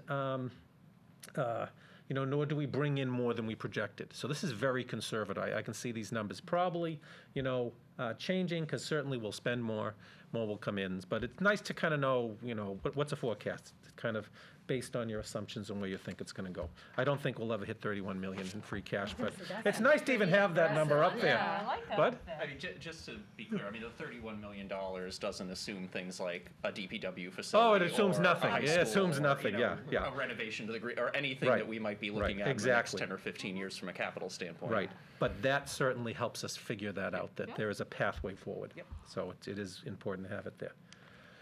Budget priorities, and we can keep adding to this list. We talked tonight with public safety personnel, and I think mental health and substance abuse law is certainly something that is an ongoing battle that we're going to need to look at. We've talked about roads, sidewalks, and streetscapes. Drainage is still an issue in many areas. Recreation for all ages, we just talked about the Council on Aging, what they're doing. Accessibility is huge, and we're doing so much more of it now. And that's not only accessibility for people to attend town meeting better. It's being mobile around the community, and hence a lot of those projects are really looking at making us more accessible. And I will say a lot of these items came out of the 2030 visioning. These are really a lot of it that came out of there. Capital improvements, of course. Sustainable economic development has a lot of meanings to everybody, but I think us being greener and doing better is certainly there. Lake Quannapowitt, looking at that.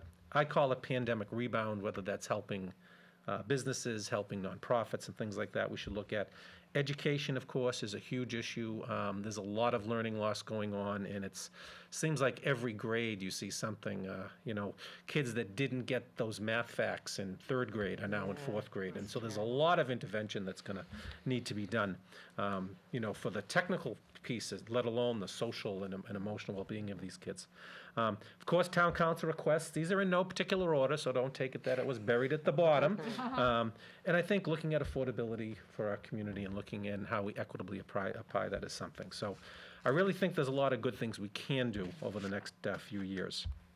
So how do we do all these things that we'd like to do? Well, I look at our revenues. Our tax levy is the one number I can figure out. I can take our tax levy this year, and I can take it and I can multiply that by 2.5% and add it to that, and we'll talk about that a little further, but that's something that can be quantified.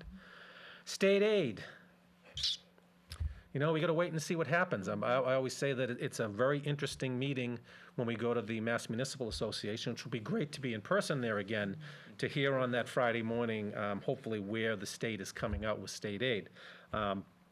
We've heard very good numbers from the state, that their revenue is very good. Does that mean it's going to transfer over to us?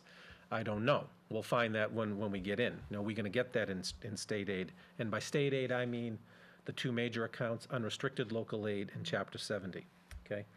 Local receipts, and this has been a real success story for us, much better than we anticipated.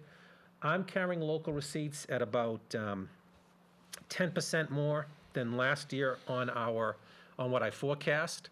I will tell you that if our head forecaster in chief, Dan Sherman, is looking at that, he's saying there's Chicken Little again. He's carrying about $1 million more. But I like to be a little bit more with the DOR conservatism there, and we'll just make it up with free cash as we do. Light department, that is 1.5% more than last year. Free cash and available funds, that's my $1 million and $260 from other accounts. New growth, this is a large number for new growth, and we're anticipating that this will be the year that the transfer station on Montrose Ave will go online, which is when it's going to be taxable. We've pushed that down the road. I think this is, fiscal year 23 is a year that will come in. Federal relief is a big question mark. We do know the ARPA funds. Will there be other issues that we're looking at? So total revenues in about $107 million. So let's look at our expenses. Operating budgets, I'm projecting around a 4% increase over last year. I like to carry that going into the process to give me an idea. We tell our department heads to, you have your contractual obligations.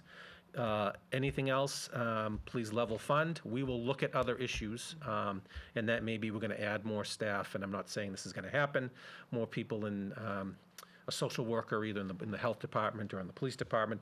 Those are other items we'd add in. We have those discussions.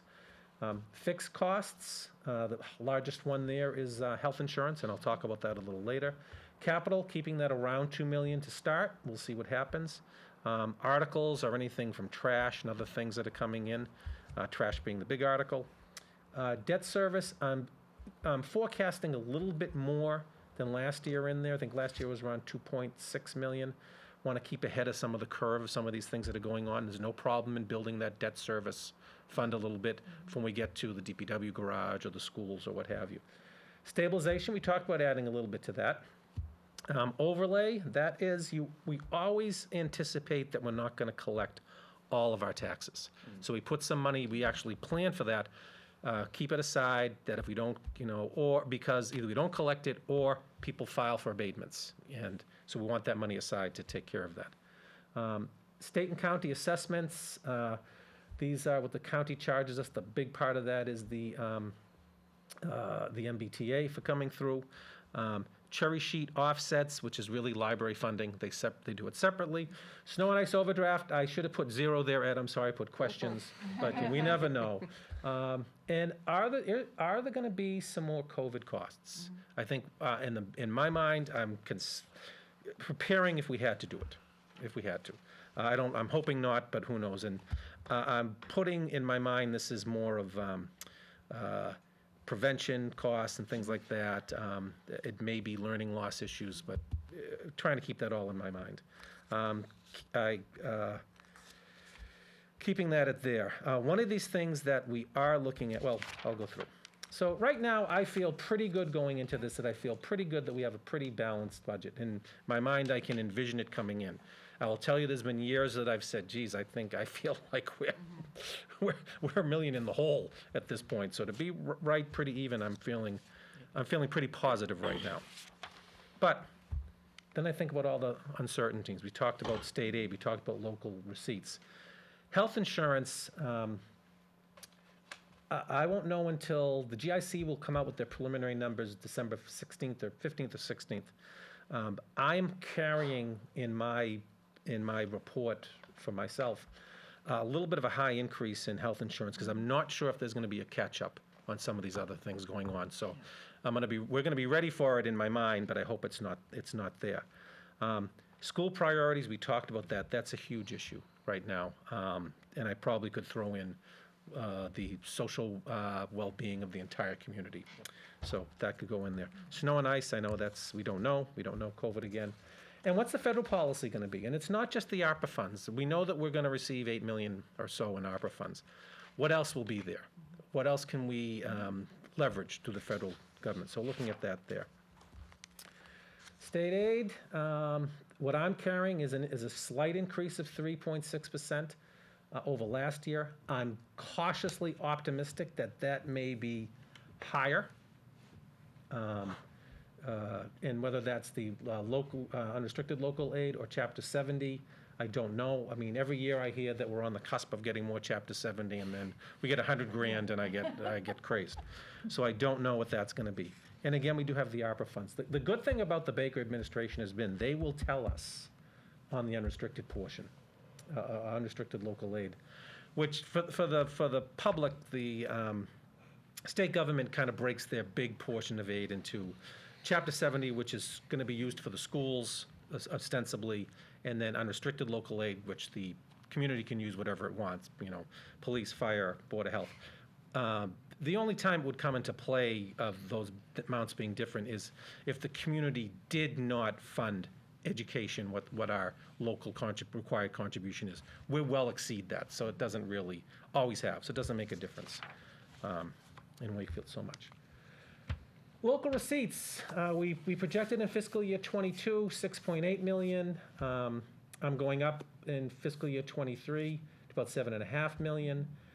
Year to date, our numbers are looking very good. $500,000 is in excise tax, but through the end of October, we are exceeding our projections, particularly in the building department, which is going way past about $100 grand more than last year in permit fees. And these aren't necessarily the big projects. These are, people putting on additions and bathrooms and kitchens and things like that. So that's been a very busy department, and it brings in a lot of revenue. In the spring, we'll have a number of excise taxes commitment, but that's holding steady right now on cars. There is a bit of a concern with the hotel and meals tax. Meals tax has done very well and has kind of come back to the pre-pandemic levels, actually slightly exceeding it. Hotel is still behind. Hotel is about 50% of what it was prior to the pandemic. So that's a delta of about $100,000. Nothing that's going to kill us, but it is something that, it is money that we're counting on. Let's see here. Health insurance, I talked about that. I'm increasing in my own mind, in my own, I think that a few of you have seen my crappy Excel spreadsheet that I put together that I've been using for the last 10 years. I'm increasing it in my sheet there by 5%, or about 600,000. We've had great success there with, almost, minimal increases. But a couple of things have happened. A, we do have more people on staff. And although portion of that is covered by grants, portion is more people coming in to handle, issues at the schools and issues for us. So there are more numbers. And I'm also wondering if there's going to be an increase from the insurers as we go through. So that's something that I'm looking at. But we do have a big OPEB account. So if there was a big issue, we could certainly use some of that to smooth. I'd hate to have to do it, but I don't think we will. School department, I talk with the superintendent every day. What will education look like in 2023? I mean, there are learning loss issues. I see it. I talk to people all the time. Will there be an extra more requirement for summer school? Will that cost more? Will be the continuation of remote for some students? There are costs involved in that. What additional funds will that be? Will there be higher special education costs? And I think the answer is yes, there will be. Will it go over, will we have to go into the circuit breaker, into the other items? The school department did encumber a lot of, about $1.4 million from fiscal year 21. We talked about that at town meeting. How does that play into the mix? So we'd have to look at that. Again, learning, I put it twice because it's so important. And the social emotional well-being of our students is really, I think, from every level, whether they're in grammar school, middle school, or high school. There's a lot of issues that we need to work on there, and that's why some of the work that's been done with, our health department and with the police has been great. So nice, that's my mother's answer, prayer, Ed, so I put that up there. As promised, I did want to talk a little bit about, my numbers in the beginning consider going the full 2.5. And I said that when we're putting our budgets together, that's something to talk about. So just so you can have context of each 0.5% on the tax levy, an increase is approximately $400,000. So think of it as, we take what the tax levy is now, we multiply it by 2.5%, we come up, with a figure, and each 0.5% of that, or 1/5 of that, is about $400,000. So that's kind of a benchmark to look at. And a reduction of $400,000 in the tax levy, because we tax less, will lower the annual tax bill on the average single-family home valued at $632,300 by about $38 a year. So that's something that the board did ask about during the budget process, so I did want to bring that up to talk about a little bit. Last couple items is federal policy. We do have the ARPA money, and thank you for bringing up that we're going to have a webinar sort of thing to get some community involvement. We'll certainly bring that back here to the board, to the council to talk about. We have 3 years to spend the money. I think there are some real transformative things we can do from a physical standpoint, from increasing walkability, connecting neighborhoods to business, facade programs, helping nonprofits. There also may be, I think Maureen brought up, weaning us off of grants. I like that idea a lot. I like hitting a grant, a third in a year. So I think that that's something, all part of the mix. And we may never have that opportunity again to do something. FEMA. There is still FEMA funds available out there, and we have used a lot of it during the pandemic to help us out. What we try to do is we try to leverage that, because a lot of times you have to match FEMA or pay a quarter of what FEMA will pay. So if we use ARPA funds or we use the CARES Act funds to cover our percentage of FEMA and brought it in, that really gave us a lot more leverage and let us stretch that money. So we did some of that during the CARES Act. So we're going to have to look at that again here as we go forward. There is an infrastructure bill that is in the federal government too. What can we get out of that bucket of money, and what would we look at to match off of that? So that's another instrument. And the Build Back Better, does that come with more money for us? we'll have to see. But these are all things we kind of look at, and we have a really good team that, looks at what is the opportunity to use FEMA or MEMA or these other things, and we talk about it internally all the time. So we will certainly look forward to having that conversation with everybody. I think the bottom line is that we are in good shape. I think we have kind of a clear path forward. I think there is a pretty good, clear vision of where we want to do. I think I have a sense of the council's priorities. Certainly want you to reach out with more of them, so we can kind of work that in to the budget and move forward and really put us in a path that is very sustainable over the next few years, or the next decade, I should say. And with that, Madam Chair, very quickly, but that's kind of where we are today, and you haven't seen a budget yet, but that's kind of giving you a general sense of where I think When will we we are. start our budget? The We first will meeting in start our January? individual budgets at the beginning of January, at the Okay. next meeting, yeah. Okay. And we will start off again with, some of the smaller department budgets, so they're really not, a couple of them you're not going to change much at all, it's, at this point, I would imagine. Any questions for Steve? Or comments, and Comments? going along, we'll have lots of comments, I'm sure.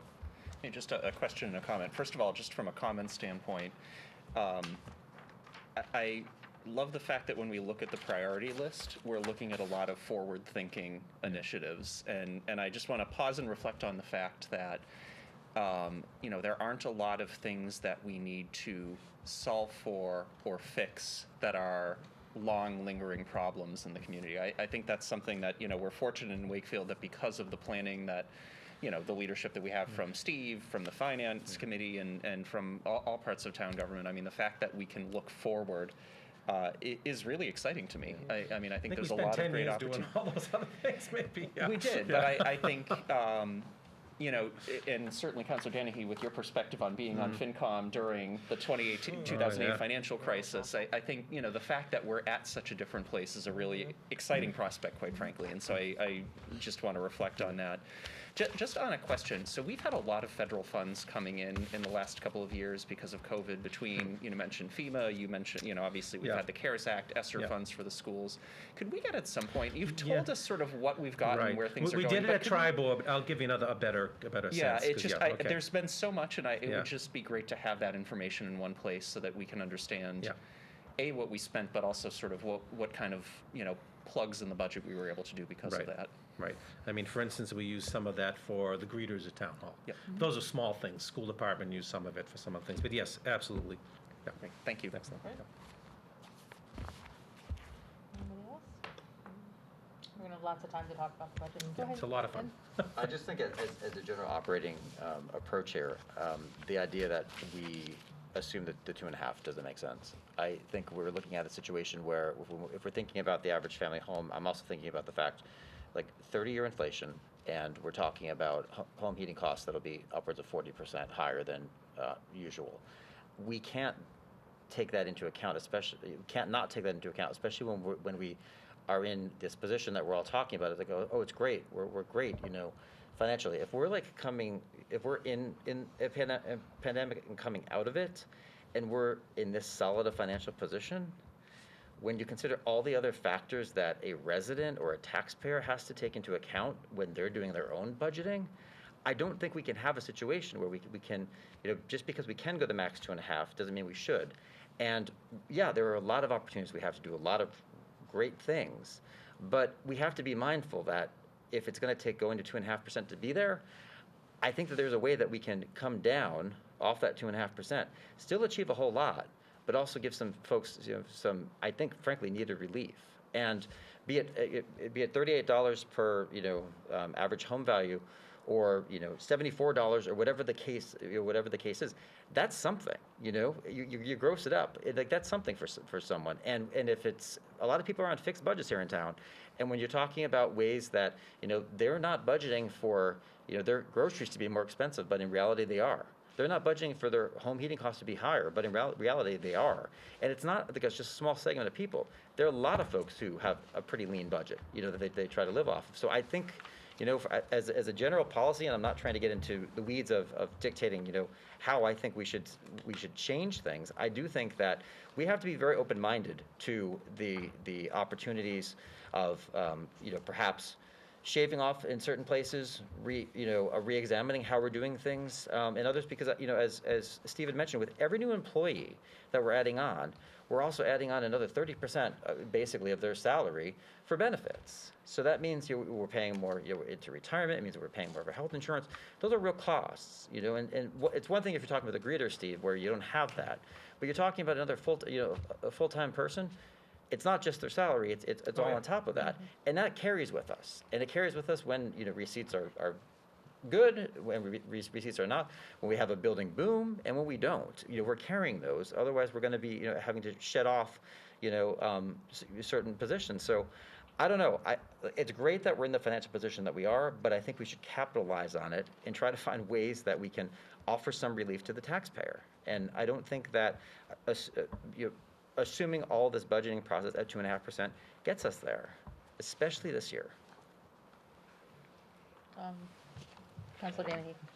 Well, I hear what you're saying. I absolutely do hear what you're saying, but after the presentation that we just saw of like investing and being proactive, with what we've done with the police department and the investment and having the, the recovery coach and the mental health counselor, is that I think that was such money well spent, and it was proactively. So I don't want to see us getting into a situation where we're like, okay, we're not going to go forward on some of these things that are going to make our community better. And then when we're to a position where we're forced into doing it, then we're scrambling trying to figure it out. It just seems like I just would like to see long-term strategic planning, budgeting, being mindful of making sure, doing cost-benefit analysis of making sure that those tax dollars are spent really wisely. And I guess look at, and it's always good to tighten the belt whenever you can, to look and see where in different budgets you can save money, and that's absolutely makes sense. But I gotta say, going through 2008, I think I have PTSD from that, because that was absolutely horrendous, was seeing everything go backwards. And I don't want to see us get into a position where I think we can use this opportunity to invest in our community. Councilor Trines, and then I'll come back to you. Sure. No, I think as we think about, sort of the 2.5 question, I think one of the things that we have to do is think about it from the perspective of equity. And, I don't think there's any argument from probably anyone around this table, physically or virtually in the case of Councilor Butt, that doesn't think that we need to be doing more to support members of the community, particularly with, kind of the costs that people are bearing right now with inflation and food prices and heating and so forth.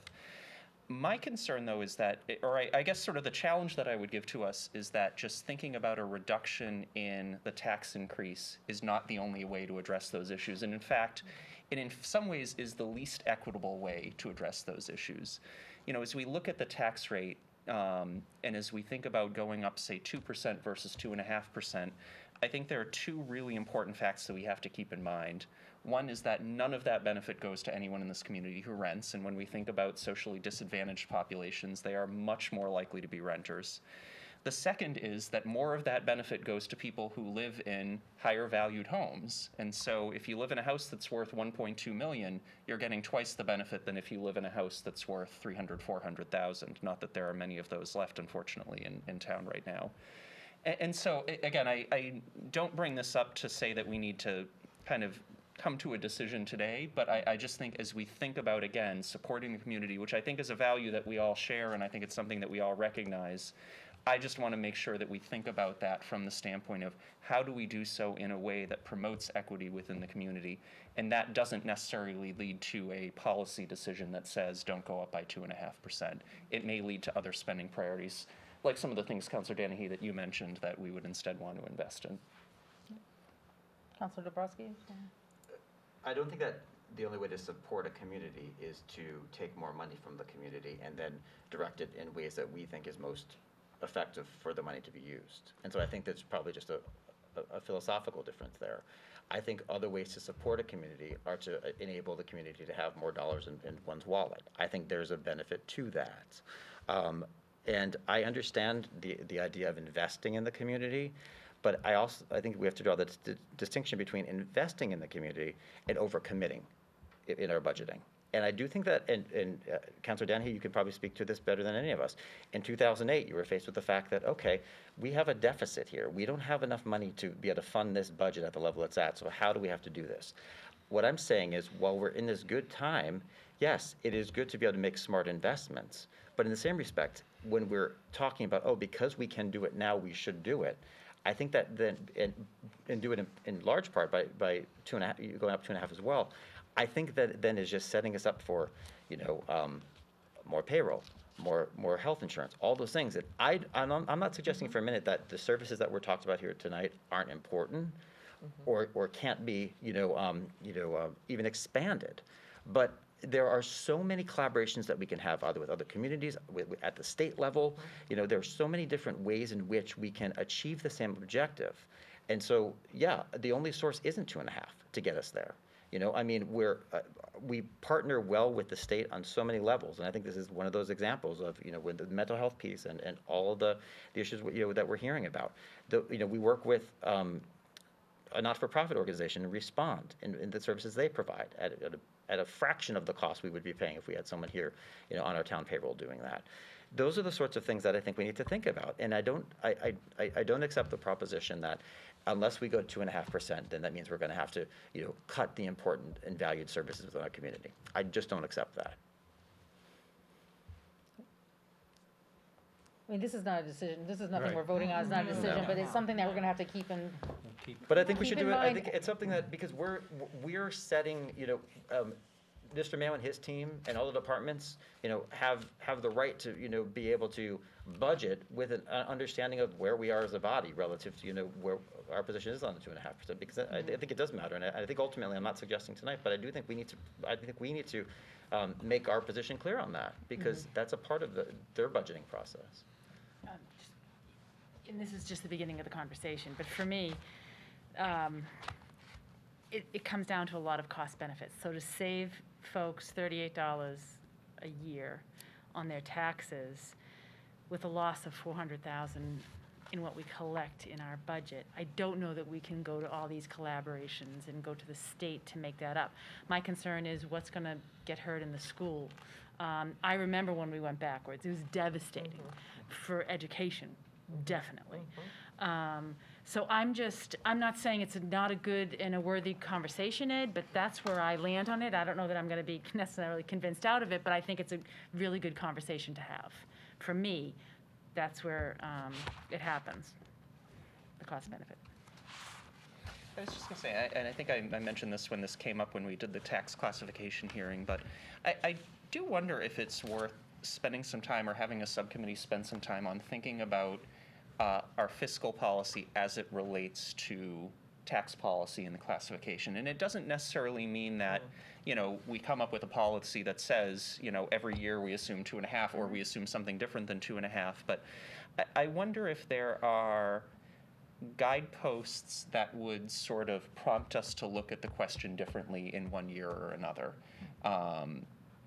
Because I do think there's, a scenario, I have argued pretty strenuously when this has come up in prior years as well, why I think the 2.5 makes sense. But, there are scenarios where I could see that playing out in a different way. And so, again, I just wonder if it's worth spending some time, and whether it's in this meeting or through a subcommittee or in some other forum, to try to think about almost sort of the guardrails of where we'd say we absolutely should not go below 2.5, or we absolutely should go below 2.5. There's probably a lot of gray in the middle, but I think it would be helpful to come up with something that at least narrows the focus of the discussion a little bit, so that we've got, some consistency from year over year as we think about how these discussions will play out, not only for, the 6 of us here today, but for future councils as well. I would imagine, Mr. Mayo, we always hear that sort of bound council likes, the rating agencies like fiscal policies. I would imagine it would help us to have something maybe a little bit, a little bit more sort of formalized in this area going forward as well. And I'd be happy to work with the board on that. That's, Yeah, we that have could be had many years interesting. we've gone below 2.5. It's been great, and no one does it, right? With all these things we do, we did have a number of years, 6, 7, 8, that we were able to, go 1.8 one year, 2.1 one year. I love doing that. And having a policy to guide that would be fabulous. I think too, a lot of the issues that we're talking about and being able to expand services and meet other priorities that we've identified as a town, the majority that I've heard, at least tonight, have been tied directly to COVID. And so when we have ARPA funds of about $8 million coming in, like the rise in the domestic violence cases, the rise in the mental health calls, there seemed to be a pretty clear connection there. So when we're talking about $8 million coming in COVID-related expenses, like theoretically think about it. So say we took that and we said we're not going to have a tax increase this year. That could be almost $200 savings to the average taxpayer and be a quarter of the ARPA money that's coming in. Just think about that. And that money is really, frankly, being an offset to a lot of the other things that people are experiencing. The ARPA fund, I think, funding in part is a recognition of the fact that, okay, people's financial situations have been changed by COVID. As much as our financial situation as a town has changed, so have all the taxpayers within that community. So I just don't, accept the proposition that we can't keep all of this on the table. And I know that ARPA also means some real opportunities here to go forward, with a lot of really creative, one-of-a-kind things. I get that. But I think we also, can't lose sight of the fact that it does relate to how our town and our people have been impacted by COVID. And I think that the financial impacts that people are continuing to suffer today are real. Right. So I haven't gone through this process before as a town councilor, so so I think it's a worthwhile conversation is to think maybe more practically and less idealistic in terms of like developing kind of a wish list and then seeing like what is where could that funding come from, like a wish list in terms of where do we want to be, where does that money come from, and then also at the same time looking at, is there any areas where we can pull back on budgets? Is that the process that we usually do, or? Yeah, pretty much. Okay. I mean, I look to see what priorities does the council have. Yep. Maybe it's like we did a big road bond a few years ago. We had to do that, right, because of the condition of the roads. So that's kind of embedded in here now. We want to add, we increased the social worker hours at the police station, at the police department last year, I think it was in the budget, or the year before. Yeah. Priority, right? Also, combining with Reading on the assessing. Right. Priority. Yeah. We saved money there. Yeah. Those are collaborations Yep. where we saved money on. Yep. So that's a way that you can do that. So all of those things kind of come together as we go. And you'll Okay. get each budget line by line. Yeah. And it's Yeah. good, I mean, I think it's good to have these conversations and to really think about priorities and where the money's coming from. And Right. doing like Ann said, it really is cost-benefit analysis of every decision. Right. And we're going to know a lot more in December when we get the GIC numbers. Right. That could be a big help. We're going to know a lot more at the end of January with the state aid. I'm hoping I'm very low on that. I can't see why Yeah. I'm not, but things happen up there. Yeah. So we just said 2.5 starting January 1, right? What we voted on. 2.5 was started July 1. July 1. July 1 of last Okay. year, yeah. So what we just voted on, though, didn't Well, when go you set, retroactively. when you set the tax rate, you kind of back into it, what was already there. Okay, Right. okay. This is trying I'm to just get thinking ahead of through that, timing. so, Okay. it was brought up last time, it's kind of too late then, right? What are you going to do? Right, which is why we wanted to talk about it. Why I wanted to talk about it. I mean, sorry. No. I guess I would make the argument that sort of what was implicit in the budget, that the budgets that we approved in this council, and then that we approved at town meeting in May, was the idea of a 2.5% tax increase, right? Like that was baked into all of our financial projections. That was baked into all of the assumptions we made that we were pulling, 1 point some odd million from free cash as opposed to 500,000 more than that.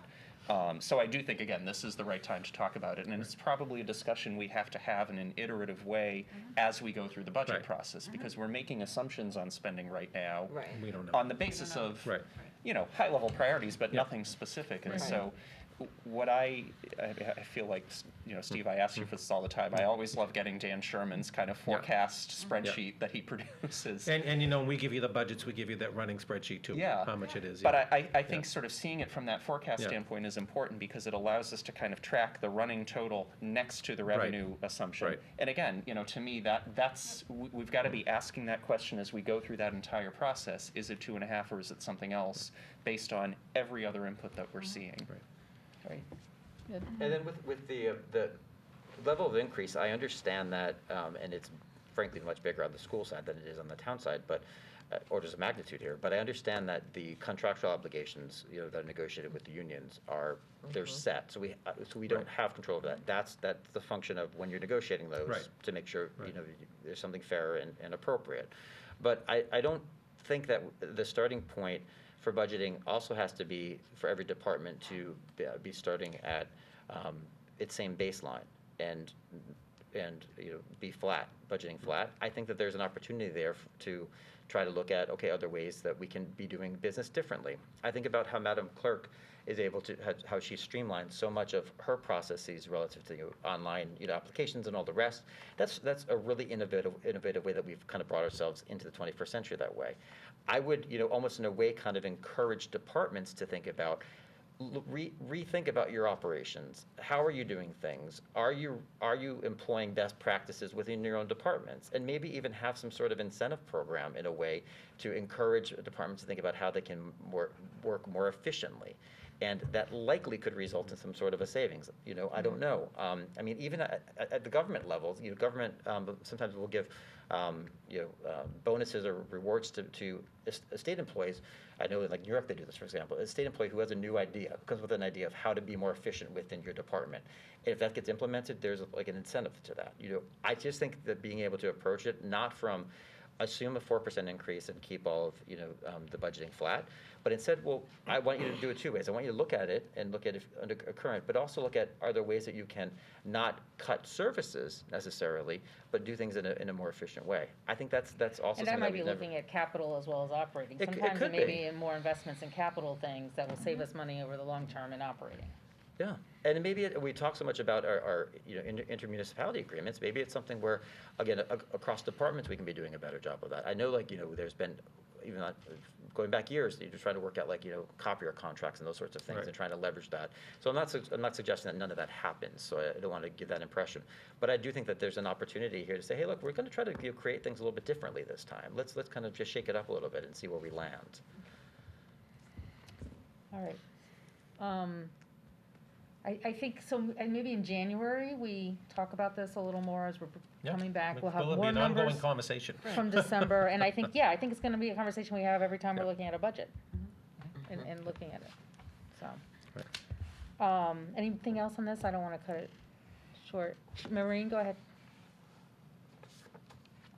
Sorry, I just wanted to chime in and just get away from, yes, we need to continue the conversation about the 2%, but Steve, thank you for that presentation. That list, as Jonathan said, of projects made me really excited. And they're not just COVID related. I do we've talked about cleaning up the lake. We've talked about a path around the lake. There's other issues that we've talked about too, that are tied into our vision and our sidewalks and things like that.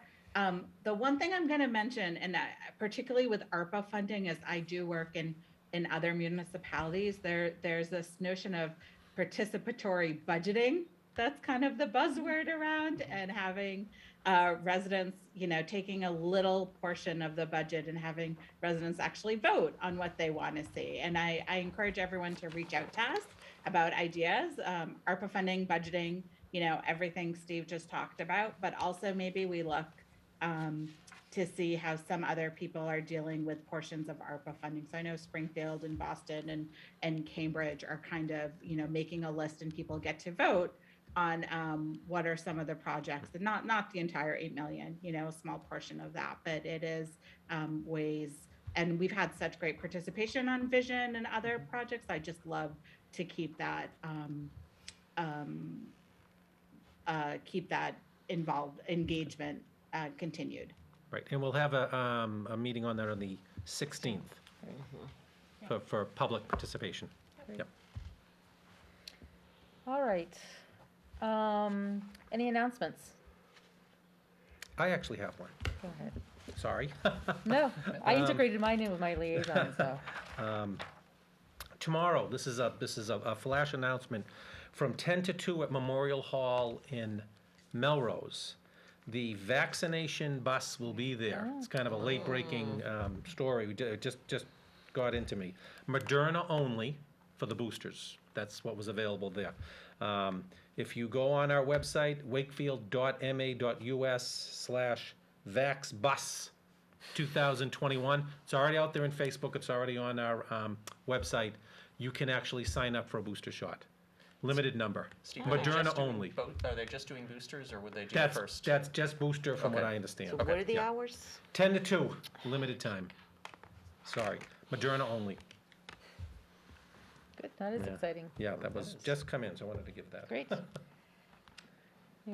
Just very quickly to bounce off of what you were saying, Jonathan, in your announcements with regard to school issues we've been having, I would challenge our community to be careful in social media in making assumptions. Of course, what a difficult situation on all sides, and I think some folks who don't know the facts have been making some really difficult, cruel assumptions and wrong assumptions, and then others pick up on those facts. It doesn't help the situation at all. It doesn't help the victims. It doesn't help any of the family members involved. So I would just ask our community, if you don't know what you're talking about, don't post it. It just doesn't help, and it can really hurt some people on all sides. So. I think especially when we're dealing with a situation where children are When involved. children are I mean, involved. I think that's. And it's the adults that are the worst actors in this, in my regard of posting on social media. So I just wanted to add that. So. Thank you. Go ahead, Ed, we'll work this way. I just wanted to remind everyone that on Saturday, the 18th of December at 12 noon will be laying of the wreaths at Forest Glade Cemetery, Wreaths Across America. It's a really great event. When it's done, it looks phenomenal, and I think they have not just met, but I think maybe surpassed their goal now in terms of raising enough funds to make sure there's a wreath for every gravestone that is deserving of it. So Jay Panett and the Veterans Advisory Board just does a phenomenal job with that, and it's a great opportunity. So if you're interested in volunteering, you can either sign up through Facebook or I think just appear that day. It'd be fine. Yeah. Anne, did you have anything? Just to remind people that I mentioned it earlier, but for the Human Rights Commission is now looking to get nominations for the Community Service Awards for Martin Luther King, Coretta Scott King Day, and also for art submissions for the art competition. And they can find the information on the HRC Facebook page. Great. Jonathan? Just very briefly, I'm having my office hours for December this coming Saturday. I'm totally forgetting when they are. 10 to 11:30, either in front of the library if the weather's not too cold, or inside the library if the weather is cold. And then otherwise, just wanted to wish everyone, since this is our last meeting before the holidays, just wanted to wish everyone a very happy holiday season, a safe holiday season, and certainly I know I'm hoping that we all have a healthy new year coming up for 2022. Excellent. Anybody else? Update. Thank you. An update. It is first and second shots as well. Okay. And it's Moderna only, just so people know. Oh, good. Tomorrow, 10 to 2 in Melrose. Great. Wow. And Yeah. just, Julie, I'll just add to that, as Councilor Danahy mentioned earlier, the COVID clinic 5 to 11-year-olds, the second dose, but if they want to RSVP, people can get their first dose Saturday, December 11th at the Galvin Middle School. And we heard today that there's going to be over 400 Yeah. young people Yeah. signed up last 3 weeks ago now. So this is their second shot, but first shot's also information. Thank you, Jen McDonald, on our town's website and social media. And also, just to echo what Councilor Shine said, Merry Christmas, Happy Holidays, Happy New Year, everyone. Continue to stay safe. Yep. All right, anything else? I'll just repeat, everybody have a wonderful holiday, and we will see you back here in January. Stay safe. Right, motion to adjourn? I can't even get it out fast enough. Roll call vote, Counselor Butt. Yes. Counselor Dombrowski. Counselor Danahy. Yes. Counselor Chines. Yes. Counselor Santos. Myself, yes. All right. See everybody in January. Good night. you.